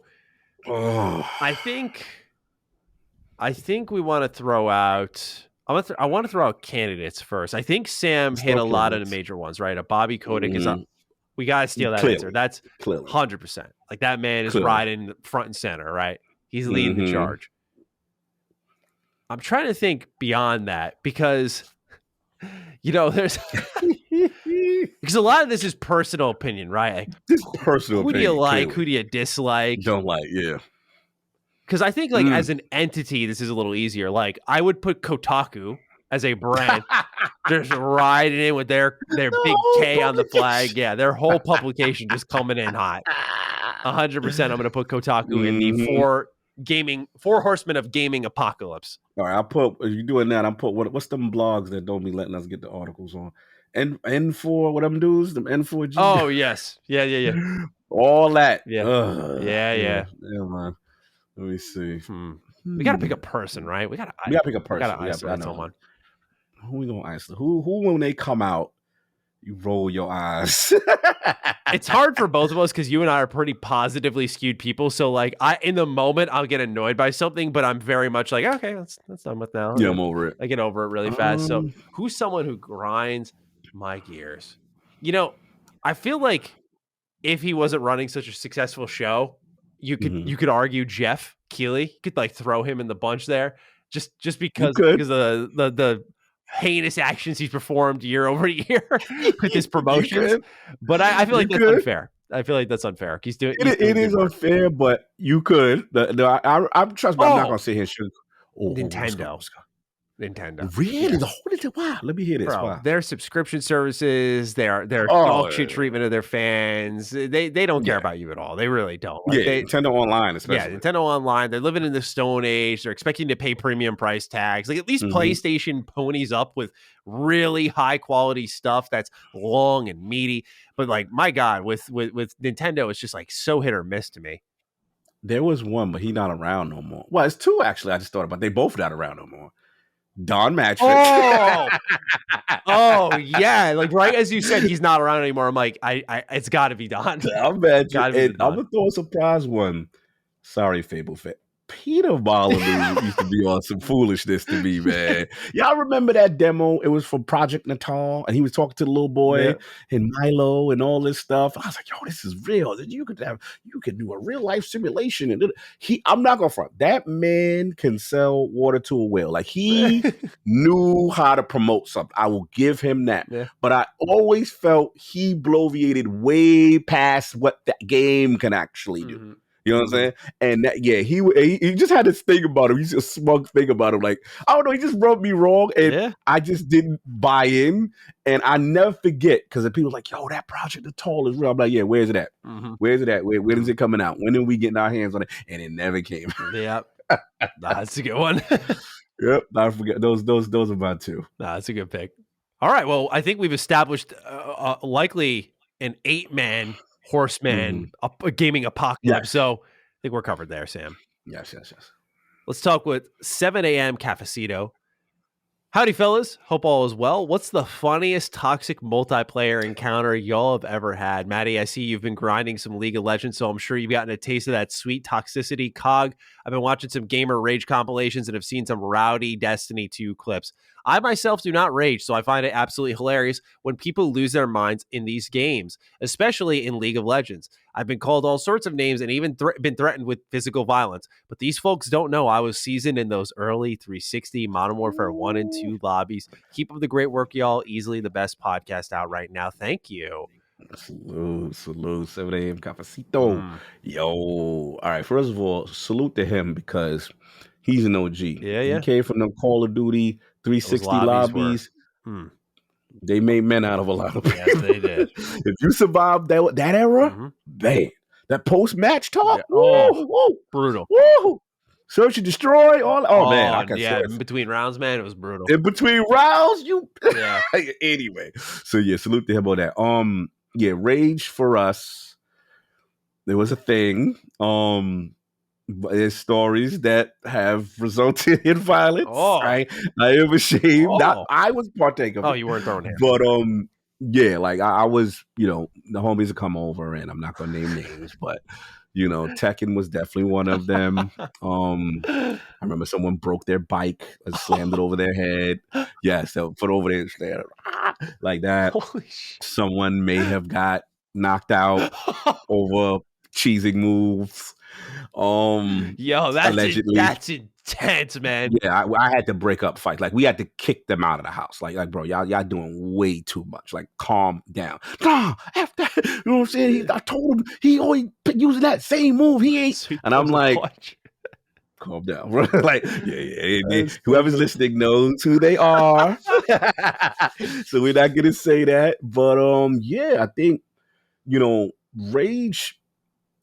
I hate to say because I'm embarrassed, but I kind of come from that culture where I come from dudes talking wild, crazy to you to mentally break you, and they will disrespect you and say all type of thing to get you off. And me, I'm the type that I could focus in and I get better. I actually get better when people do that. Mm. But I know a lot of people that break under that, and it's not an easy thing to deal with. So yeah, like yeah, it's a lot of stories on that. Yeah. That I ain't gonna get more detailed, but yeah, I've definitely been a part of that culture. I've come from. I don't know how you grow up in gaming. You don't have a toxic period. Like You I have was in to. that Modern Warfare 2 lobby when I was a freshman in high school, man. I can't imagine Oh anything I said in God. there would be well suited for the internet. So you're not alone on that, man. It was a brutal time there. For me, yeah, like the most funny toxic multiplayer encounter, I gotta say, as much as I like League of Legends, that community is bad. It's bad. I'll just be chilling, and some of the shit I see in all chat, I'm like, they don't got filters for that. Some people drop some wild stuff that I cannot say in podcast format, but all I'll say is if you're into a MOBA and you really want to see a community out of pocket, go download League of Legends, hit shift enter, type in the all chat, what's up, and just watch people come for you. It's very rare. Yeah, just say what's up and just watch them come for you, man. Like people are weird on that game. For me, my favorite thing to do, if I were to call it toxic, would be you get a kill, someone does something dumb, and you're like, you're foolish for that. Slap them upside the head, they're out, they're dead. And you just all chat a question mark. That's what I love to do. I live off the question mark, man. Just like, why'd you do that? What's that? Like, it's so subtle. And I love that shit talk because what happens is you can tell if you're living rent free in someone's head. Because sometimes I'll do that even if I'm having a bad game. Because I feel like half of these games are psychological warfare. It's like, Oh I want to yeah. unseat that man. He's too comfortable. Yes. Right. Yes. And so sometimes what'll happen is I'll get too comfortable. I'll pop the question mark all game. This dude, this woman, they stay humble. They stay at it. They work. They start kicking my ass. Game ends, question mark. I'm like, oh, they remember that. They remember that. To me, that's one of my favorite interactions. Just like that moment of like, I remember when you did that. And guess who got the win? So, fair enough. For me, if there was one I could say that I've experienced, it's that. It's that innocent, competitive nature, if you will. That's not name calling, slinging horrible terms around. It's just like competitive. So I like that stuff. And the last one I'll say is we also from the era where dudes used to throw their controller and rage at the losses. And yeah, that was another thing. The controller throwers. Yeah, y'all know who y'all are too. I grew up with someone who is a major controller breaker, man. Like just constantly replacing them, and I think it's what made me such a mellow mannered person. You see people lose their cool so often over the littlest shit, and you go, "Huh, well, that's not me." And it reinforces those feelings you have about staying calm, cool, collected. Yes. And so, growing up around controller breakers, shout out to them. That's a necessary part of life, right? Because it forms men like us, Cog. Exactly. We forged from fire. Yeah. All right. Last question of the show goes to Brian Shantz. Hello, Mr. Cog Plays and Lord Maddie. I have a question for you in a similar vein to last week's character creator question. When you play an RPG or any game where you could choose the gender of your character, which do you choose? Personally, I choose female 100% of the time, despite being male, for a very good reason. It all goes back to 2018 with the release of Assassin's Creed Odyssey and choosing the male character Alexios' voice. Not only did I find his voice acting to be inferior to the female voice actors, but also every time I had to swim, I had to stare at Alexios' bulge under his skirt. And yes, he always wore a skirt. Wow. My man's peeping the bulge. Bulge. Okay. All right, Brian. Let's see what you do. Do you choose woman or do you choose man? I don't. in games. Because I always want to play a male character. That's Mhm. just me. You know what I'm saying? I'm trying to think. Unless it's a female protagonist, I know this is not gonna sound great, but it's like, yeah, I generally pick the male I don't think character. that I doesn't don't, sound wrong at all, bro. You're a guy. I guess it's not politically correct to say, you Yeah. know what I'm saying? But like, I just do. I see his point though. I know I've heard that in Assassin's Creed, like it's night and day, with Mm. Alexio and what you call it. So Cassandra, I definitely, she is yeah, Cassandra. amazing. Love her. Amazing, I heard. So there's a lot of people who love female Shep Mhm. in Mass Effect. Talk about a great Love performance and Jennifer stuff Hill. like that. Oh yeah. Yeah. So salute. For me, I'm always gonna go to either male or character that looks like me or whatever, Mhm. whatever. I mean, the only other time I deviate is if like they let me pick like a cyborg or robotic kind of thing. I'll play around with that Oh yeah. sometimes, but yeah, I'll do that. But Yeah. what about you? Yeah, we're talking about races. I pick some wild stuff, man. Like I always Yeah. love to go like, what's unorthodox here? Like, what would challenge Hmm. me? What would be really different? I just dive into that. Like, male or female, though, I think it depends on the vibe of the game. Like, I can't say for certain. Like Cyberpunk, I feel like it would be a crime to play that game as a dude. I think Jeremy Lay's performance as female V is Hmm. just so hardcore. Like she goes Mm. hard in that role, man. And I guess maybe it's Mm. because like I know her experience from many things, but like Persona 5, where she plays Makoto, this soft-spoken, mild-mannered college girl, to Mm. like, I'm gonna blow your fucking brains out, like that type of stuff, like just that level of intensity she brings. I don't know, man. Dope. Like I played as the male a little bit. I was like, guy's not bad, Mm. but just So you started and then switched over? I tried it afterwards. Oh, Yeah, okay, just okay. like I tried it in a second playthrough. I was like, no, just gotta go female V, man. And the same thing with Assassin's Creed Odyssey, right? As Brian wrote in, that Mhm. energy. I was like, Cassandra feels like the one. Like you see her, what she embodies. She's got an energy that fits this game, and you hear her speak, and you could just tell like this is the one. I did have the good fortune of being able to preview that game. So Mhm. I do remember picking Alexios and being like, no, like cut that. That's not Right. gonna work for me. And so I started off as Cassandra, and it just you could tell who the game was made for. And of course, we learned afterwards that Mhm. Cassandra was supposed to be the only protagonist in that game. It was not supposed to Right. be Cassandra and Alexios. It was just supposed to be her. But Ubisoft leadership said no one wants to play the game as a woman, and so they put Mhm. Alexios in, which is bullshit, by Mm. the way. But for me, with character creators, again, it's about that vibe. You brought Yeah. up Mass Effect so well. That's one. But if it's like the silent protagonist, I always gotta be me because that Okay. is me, right? Yeah, I feel that. Fallout, Dragon Age, Mm. KOTOR, silence is me, right? That I'm the Mhm. one speaking. So I always gotta pick the male for that because then I feel like I get a little haphazard with my choices, right? Like Mm. I'm just doing whatever because I'm like, that's not me. Who cares then? Who cares if I make this foolish error here? It's not me. Like Mhm. I like to get invested in my choice structure, Yep. right? And Same. really put my feet in the shoes of that character. And Mhm. if it's more like me, then that helps me do that. So um that's how I feel about it. But again, in I'm the with case of it. like V, voiced, right? Like you'll notice the Yeah. commonality there. No, I see what you're doing. Right. I Yeah. see what you're doing. Representation of that character. I'm about it. So No doubt. that's all we got for this week's show. Nice 2.5 hour show Mhm. here. New record A for little sure. concise one. A little concise. Nice and tight. So, Cog, how'd you feel about this one? Nice and tight, huh? Yeah, I liked it. That definitely well varied. We got a lot of things in. Mm-hmm. We hashtagging. Oh, We yes. hashtag. We hashtag. I mean, I've dropped a lot of innuendos, and I realized I said long and meaty earlier. I said nice and tight here.